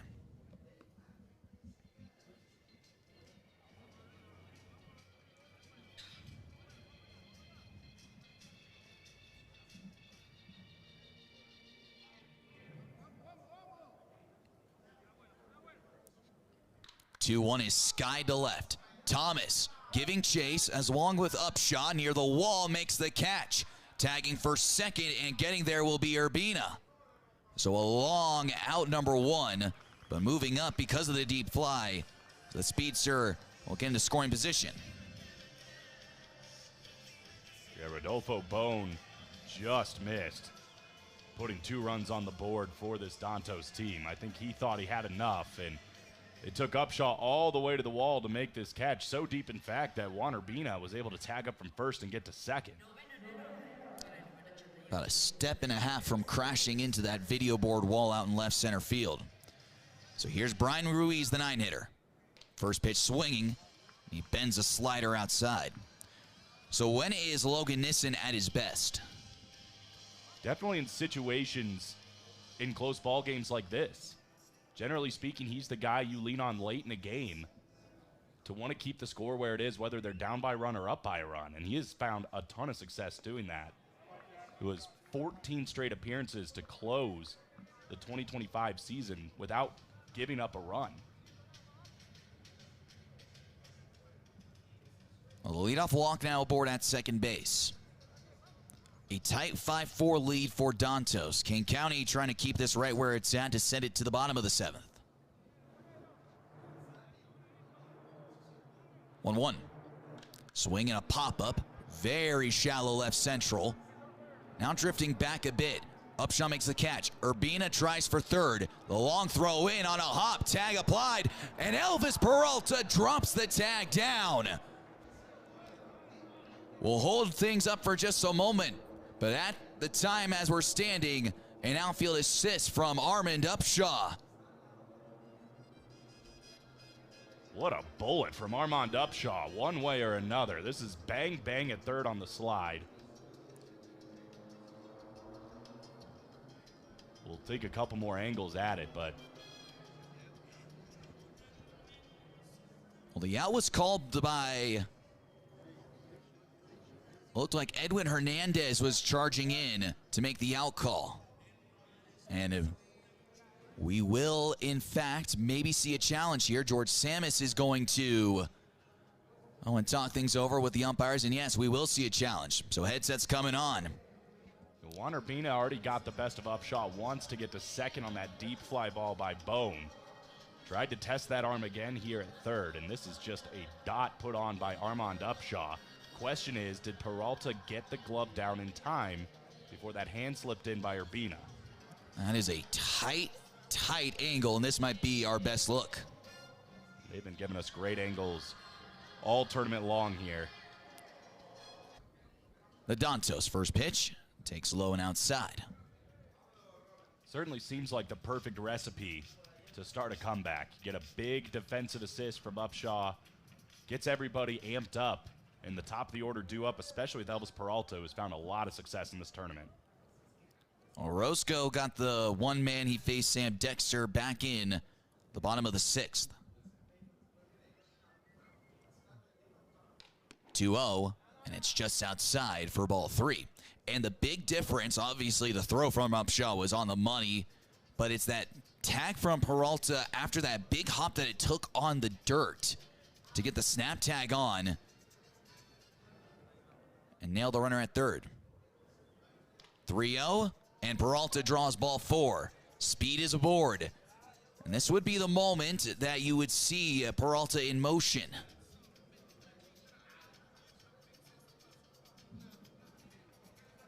Definite speed. And the right guy to have aboard, and you could argue the right guy to have at the plate. Josh Allen picked up a hit in the 5th inning, and he has been having himself a big tournament. A couple of home runs already, hard hit balls, it seems like, every time he makes contact. A base hit his last time up. A 1 for 3 days so far for Josh Allen. First pitch. Swinging a line drive. Right center field, it gets down, and it's going to the wall. Peralta flying around third, getting away from Coast. Here's the relay coming from right center. Algaria can't get it in time. Elvis Peralta crosses the dish. Josh Allen, he delivers again. Tie game, 5-5 in the 7th. They are fired up in that Cougars bullpen. Allen all over the first pitch he sees, drives it into that right center field gap. Big smile on his face as he's heading to second. And then it's all the wheels by Elvis Peralta. That speed showing off. He loses the helmet at third. And look at that scream going in. It's a brand new ball game here in the bottom of the 7th. Rolling around like the F1 track beyond the ballpark here at Estadio Alfredo Harpelu.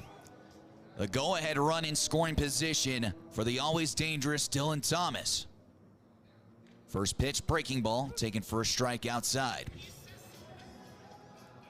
Brand new ball game. Both sides even in runs at 5 and hits with 11.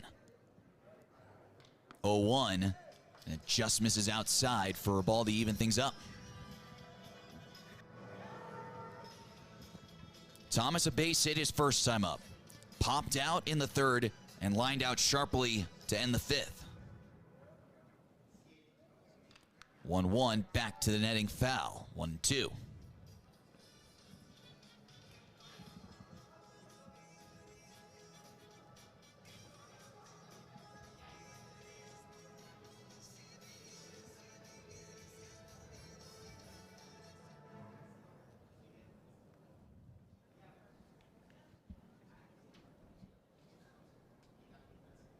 Line drive to the left side, past the outstretched Layton into left. Rounding third, heading home, Allen.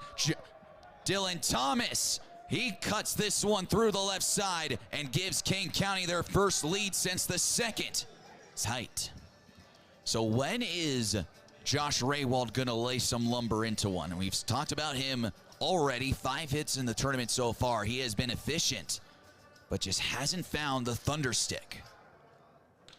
Chopper to second. Algaria takes it in on the second bounce to first. A little bit low, but held on to by Trujillo to end the inning. But Josh Allen and Dylan Thomas, they tagged of the Cougars, having a lead in the late innings and relying on that strong bullpen. 0-2, fouled to our right.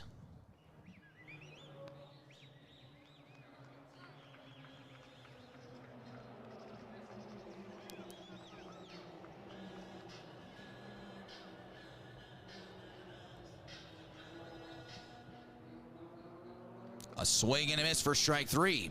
Logan Nissen picks up a K to start off the 8th. One gone for Brandon Layton. Strong start for Nissen. I mean, he walked the first guy he faced, and Ofelio Castro was able to force a couple flyouts, and that big outfield play by Armand Upshaw and the tag by Peralta has got him feeling good. The first strikeout here in the 8th. Jordan Martinson up and throwing in Kane County's bullpen. First pitch to Layton. Big rip, looking to tie it, came up empty.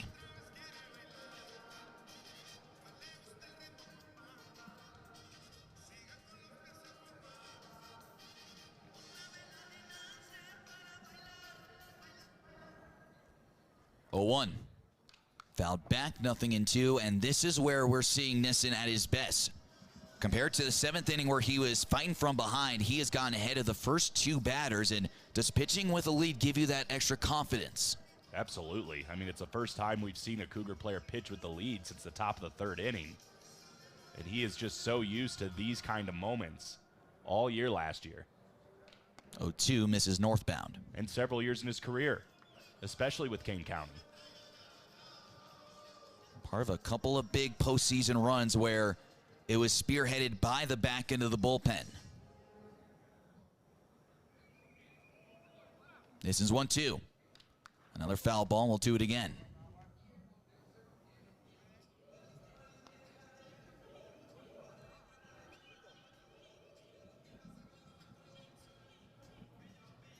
And taking a look at Martinson and Kane County's bullpen. 1-2. Another foul ball. Layton is pesky up there. No, he's a tough out to get all the time, all tournament long. He has just been seeing the box so well. Baseball coming in slow motion for the most part. He almost had it. It's so impressive what Veen was able to do in that 5th, 6th inning. He almost had extra base hits back in the 5th inning. Max Murphy making a leaping grab to keep it in the webbing. 1-2. Busted bat, softly hit over to first. Raywald knocks it down, kicks away. No chance, even with Nissen covering the bag at first. The 3rd hit of the day for Brandon Layton, and the tying run is on. Well, this is an interesting play. Obviously, you have the broken bat. That plays a factor, but it's such a slow roller, and this really could have went either way on who's to field this ball. Josh Allen could have potentially had a run up on it, and that would have let Raywald stay at first base. And I think there was confusion too, because Nissen wasn't on his way over to first base anyway. He was dodging the helicoptering barrel that was coming towards the pitcher's mound. That'll do it sometimes to distract you. Sometimes it is a little distracting. So here's Benjamin Algaria. He takes a strike. Well, it's the 8th inning, and this is the meat of the order for this Dantos team. It feels like this is right around that do-or-die territory. Base and a sacrifice fly for Allegria so far today. Move over to first. Layton in safe.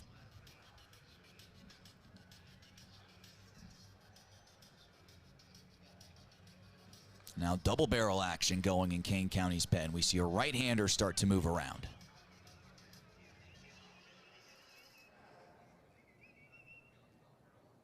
0-1. Fouled off first base side, out of play. No balls and 2 strikes.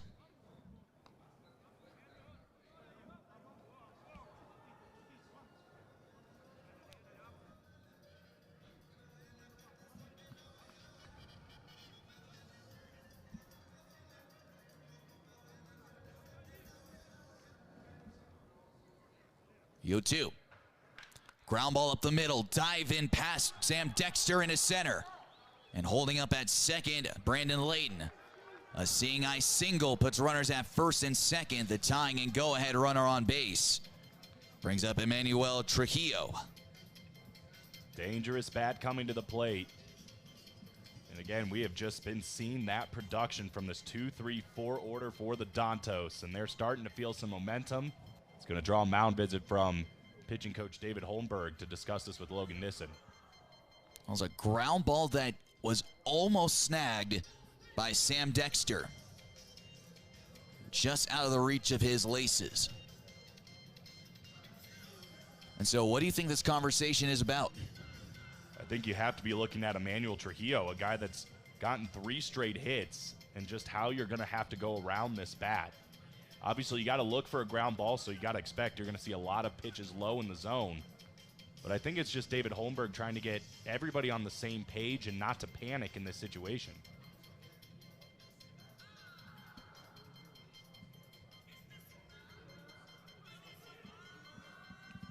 A fly out to right back in the first inning. A base hit, a 2-run home run, and another single has been the day for Trujillo. First and second, 5-6 in favor of Kane County.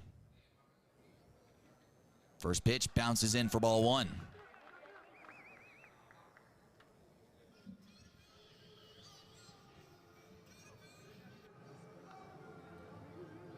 And this just really feels like the game for the Dantos. I mean, this is where all the production has come, all 5 of the RBIs, several of their hits right in this part of the order. Feels like if Nissen can dig deep and find a way to close it out, it's going to be tough for the Dantos to do anything in the 9th. The 1-0. Low and outside for ball 2.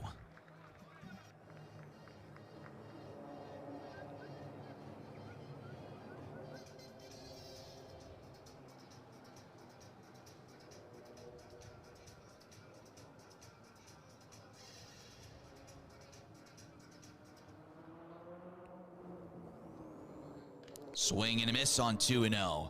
Beats the fastball outside. Quality strike. Trujillo gave him a gift there. That was off the play. Would have been 3-0. See if Nissen can take advantage of that.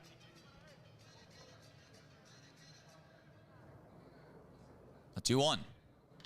Line drive, slicing foul down the right field side. 2-2. Jack Scrotians will go back out and go game plan one last time. With the left-handed bat of William Rayo on deck. We'll see if this is Nissen's last batter, or if he can get a ground ball that can turn 2 and end the inning here. First and second, 1 out. Kane County with a slim lead. 2-2. Swing and a miss for strike 3. A pump of the fist from Jack Scrotians as well. And a quick jog from the dugout. George Sam is heading out to the mound. That's a big stop by Grotians. If that ends up going to the wall, you get second and third. Even though there's 2 outs, it's a much more pressure situation, having that leading run at second base instead of first. A strikeout, back-to-back singles, and then a strikeout before the move to the bullpen. Rayo an RBI single and a double. 2 for 4. 2-1. Bender back on the inside corner for strike 2.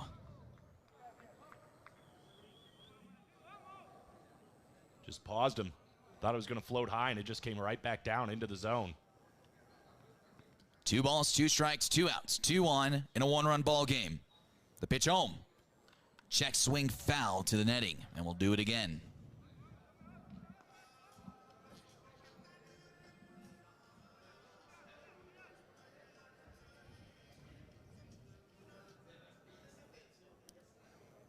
Finn Timpanelli warming up in Kane County's bullpen. Martinson will step off. Could be a likely situation Vinny comes in case Martinson can't get Rayo here.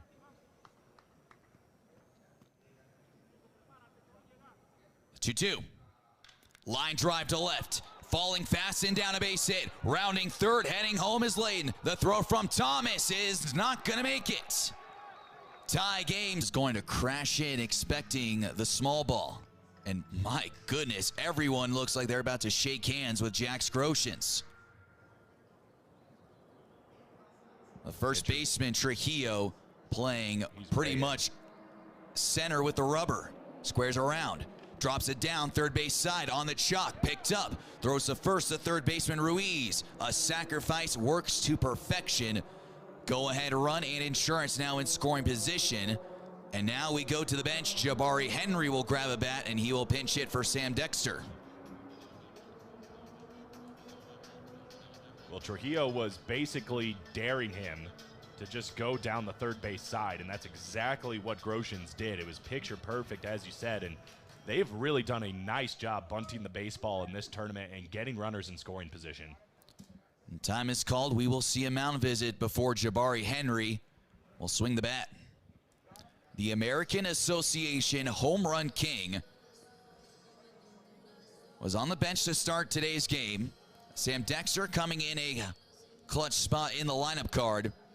And George Samus going with one of his more trusted sluggers to step up in a moment like this. Double barrel action warming up. And Dantos' bullpen.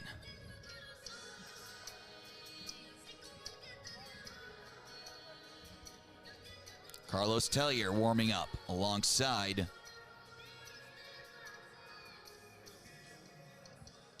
with Osman Gutierrez. So the infield will draw in on Jabari Henry.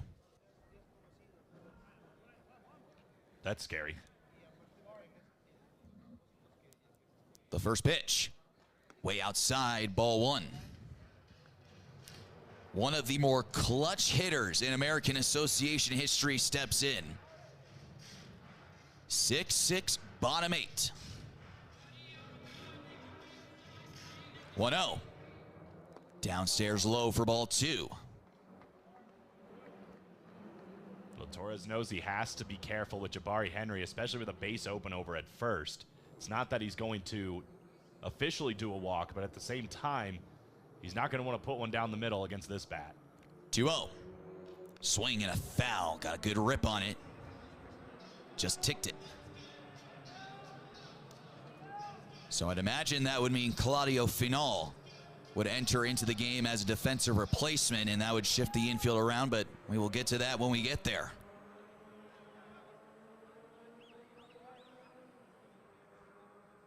2-1. Fouls it off first base side. 2-2. It's a good fight back by Brian Torres after being down 2-0. It's a scary place to be against Jabari Henry, but back-to-back strikes now evens the count. At the minimum, just put something deep in the outfield.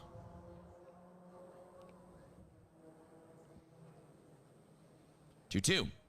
Swing and a foul, and it's in and out of the glove of Bone, the catcher. Well, and this is why George Samus brought along Jabari Henry for moments like this, where if he's not going to be a starter, to pull him off the bench and give him opportunities to drive in big runs when it matters most.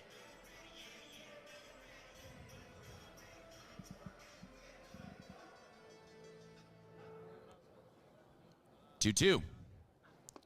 Downstairs, full count 3-2. That was a tough take. Jabari using his eyes and laying off that one just below the knees to run it full.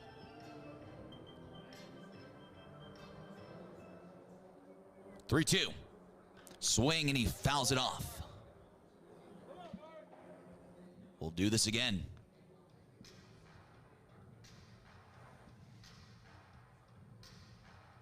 Either guy making it easy.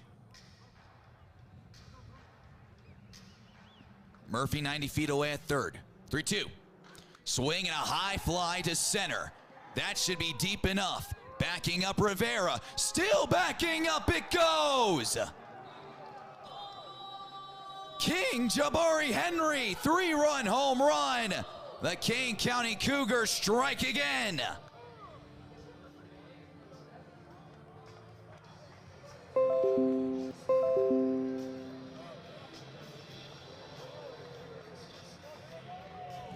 A Bari bomb right when they needed it. Dead center field, and you would think, by the way, Bismarck Rivera was lining that up, that it was not going to be gone, but it just kept backing up, and gone. And just what we touched on, this is why Jabari Henry is on this team. He's got the steamroller going now. A pinch hit, 3-run Johnson. We go to the bullpen again. We step aside. And crossing off all three.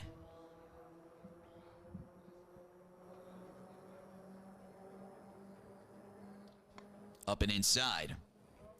And now Brian Torres understands what it's been like to pitch in the American Association for almost the last 10 years. No kidding.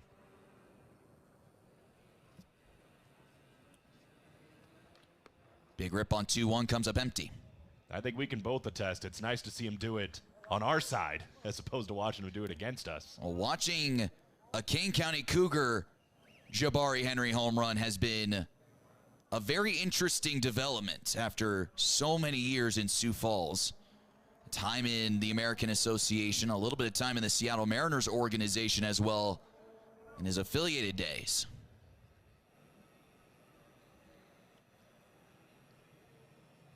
Two-two, lashed into left center field, down for a base hit and extras. Rounding for second, running under the helmet, Peralta. He's going to get his second double of the game. A 3-hit contest for Elvis Peralta, and Kane County isn't done yet. How good has Elvis Peralta been in this tournament and in this game? He just looks like he's playing in the backyard, the way he's just smacking singles and turning them into doubles, using that speed all over the field. He has been a huge contributor. I'll bring up Josh Allen. It was an RBI double that tied the game an inning prior in the bottom of the 7th. It's been Kane County 2 runs in the 6th, 7th, and now 3 in the 8th. Allen fouls it back. This inning started with a Max Murphy single, followed up by an Armand Upshaw beautiful bunt down the first base line. The sac bunt by Jax Groshans, setting up the pinch hit, 3-run home run from Jabari Henry. Just a masterclass in offense. 0-1. Inside, a check swing. No goes around, says Keith McConkey at first.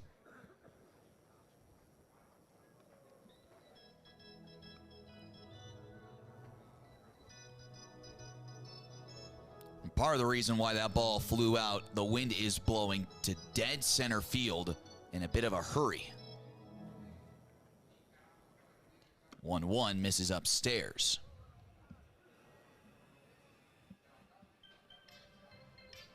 And there very much still could be more to come in this Cougars offense. Just 1 out. A lot of damage in this middle part of the order. Takes a strike.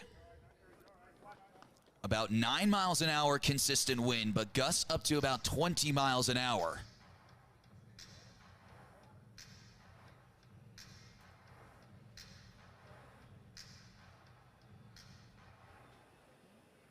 The 2-2.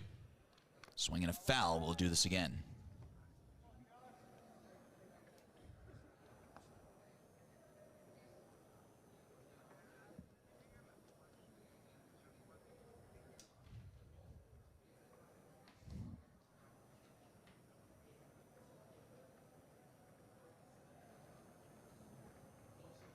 Two-two. Fouls it off. When we look to the top of the 9th, it will be 7, 8, 9 due up for Dantos. Juan Uribe, Rodolfo Bone, and Brian Ruiz. So far, no hits from that 7, 8, 9 part of the order of this Dantos. 2-2. Just off the outside. Full count 3-2 to Josh Allen. Long at bat and a good at bat so far by Josh Allen. Always a tough out to get. A 2-hit day so far for the Cougars second baseman. 3-2. Inside ball 4. Draws a free pass. Runners at first and second to set up Dylan Thomas.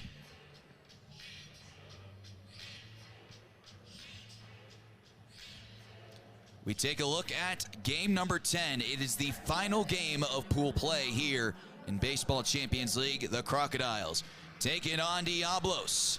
I'll start at 6 o'clock Eastern Time, 5 o'clock Central. Catch all the action on AA Baseball TV. Dylan Thomas. It was an RBI single that the rest of the crew. David Solis getting in on the action as well. The rest of the umpires coming on in. And this has been a fuse that has been lit for the last few innings. A lot of questionable check swings, some borderline pitches, and the next thing you know, Ronaldo Garth, the fuse has been lit and the firecracker has gone off. Yeah, first time we've seen that in this tournament, but passion certainly there from Ronaldo Garth. It's a frustrating position to be in. He's been so calm-headed throughout the tournament so far, and then next thing you know, a couple of borderline pitches, and the frustration of today has finally finished it off. Ronald Garth, he'll hand the keys over to his bench coach. Taken upstairs for a ball.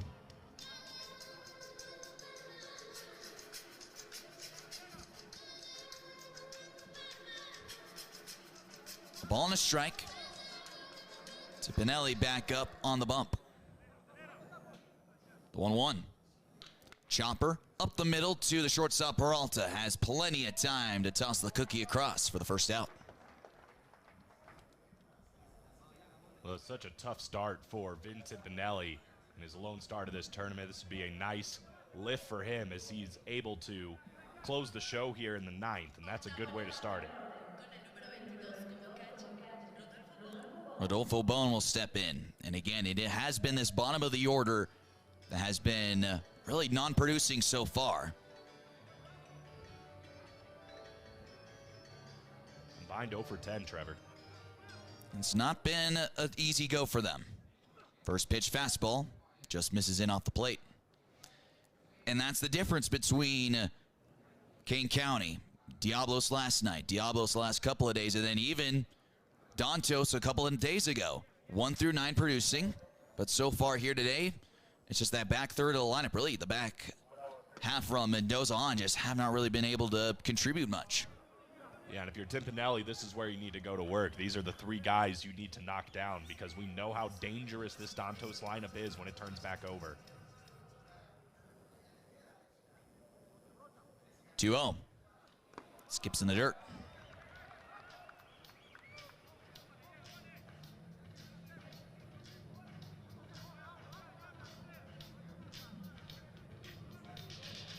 Brady Puckett has grabbed the ball, warming up to the bullpen as insurance.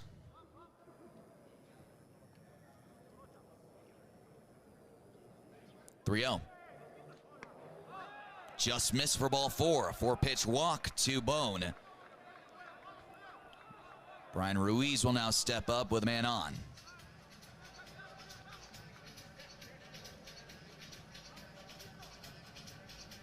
Well, as a take all the way, Tim Pinelli thought he had hit that bottom corner, but according to home plate umpire David Solis, not so much. And now, just a start here for Dantos.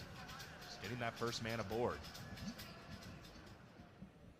Well, Jack Scrotians also thought he had it. Looked like he was getting ready to get the ball back to Tim Pinelli on 3-1 instead. Just missed a hair low for ball 4. So the tying run currently sits on deck. 9-6 King County here in the top of inning number 9. The Cougars just 2 outs away from a trip to Sunday afternoon championship day. And a perfect record in pool play. They still need to get 2 outs in order to nail it down, though.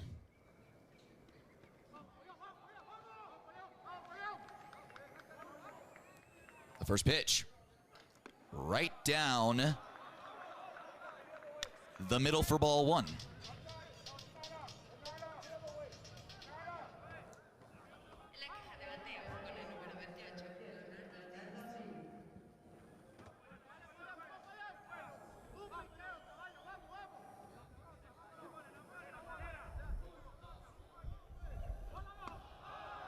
Upstairs for ball 2.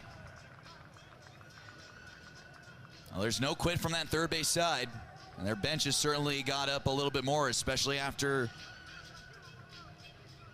Ronald Garth got the heave-ho. Yeah, they're all up on the rails, trying to will this comeback into existence. 2-0. Up and inside for ball 3. You see him a lot of hooping and hollering, trying to get in the head of Vin Timpanelli. Well, that first pitch of the at-bat, or it looked like it could have started easily at 0-1, instead was missed for ball 1, has now turned to 3-0. Top of the order, Bismarck Rivera waits on deck. 3-0. Called strike. Right at the knees. 3-1.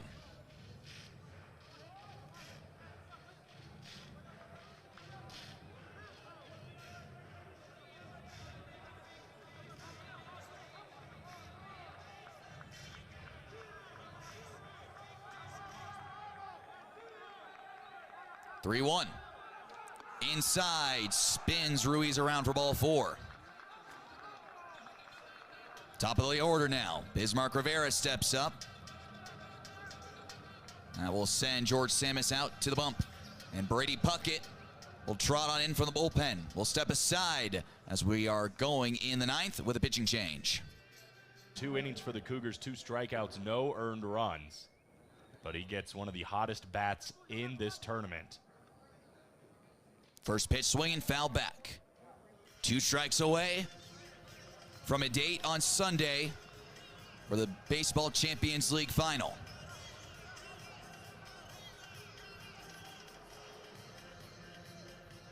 First and second, 2 out. 0-1. Wide of the bag, foul. And now the Cougars are 1 strike away from finishing off pool play at a perfect 4-0. And slating as the #1 seed, the home team, on Sunday.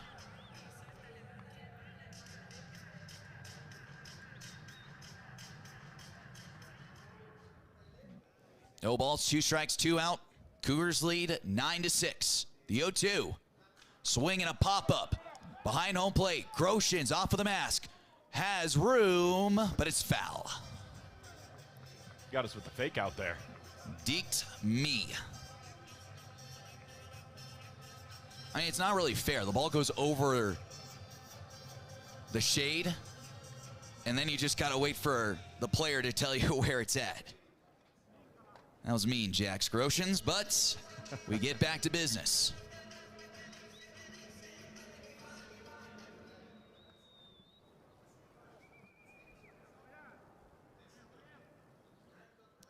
Puckett's 0-2.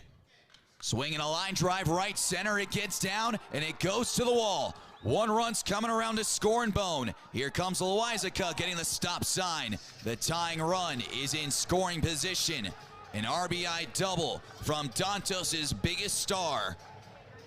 And it sets up for Benjamin Alegria.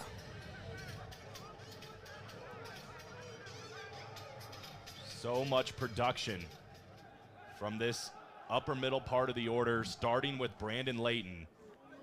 4th hit in this game, his first RBI, but he has just been an absolute unit for this Dantos team, and now at runners at 2nd and 3rd, the tying run at 2nd. This has gotten a lot more interesting.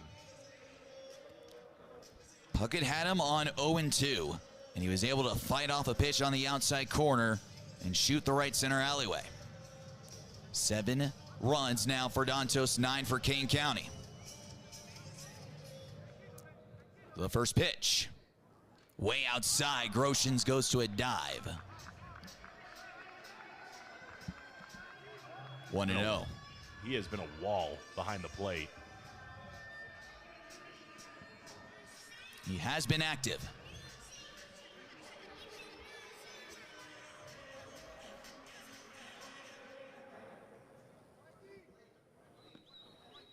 The 1-0. Swing and a fly ball. Deep center, but it's going to stay in the park. Armand Upshaw puts the squeeze on it, and the Kane County Cougars will play for Championship Sunday. They go a perfect 4-0 in pool play, and their date with a Baseball Champions League final is slated tomorrow afternoon. Well, this was the toughest game they've had to play in pool play. Dantos being at him at all over the place all game long, especially in kind of the middle innings where they had that lead, but they were able to start to come back, and in a big way, especially in those 6th, 7th, and 8th innings for the Cougars. Some big bats and big situations, and they finished pool play a perfect 4-0. Kane County Cougars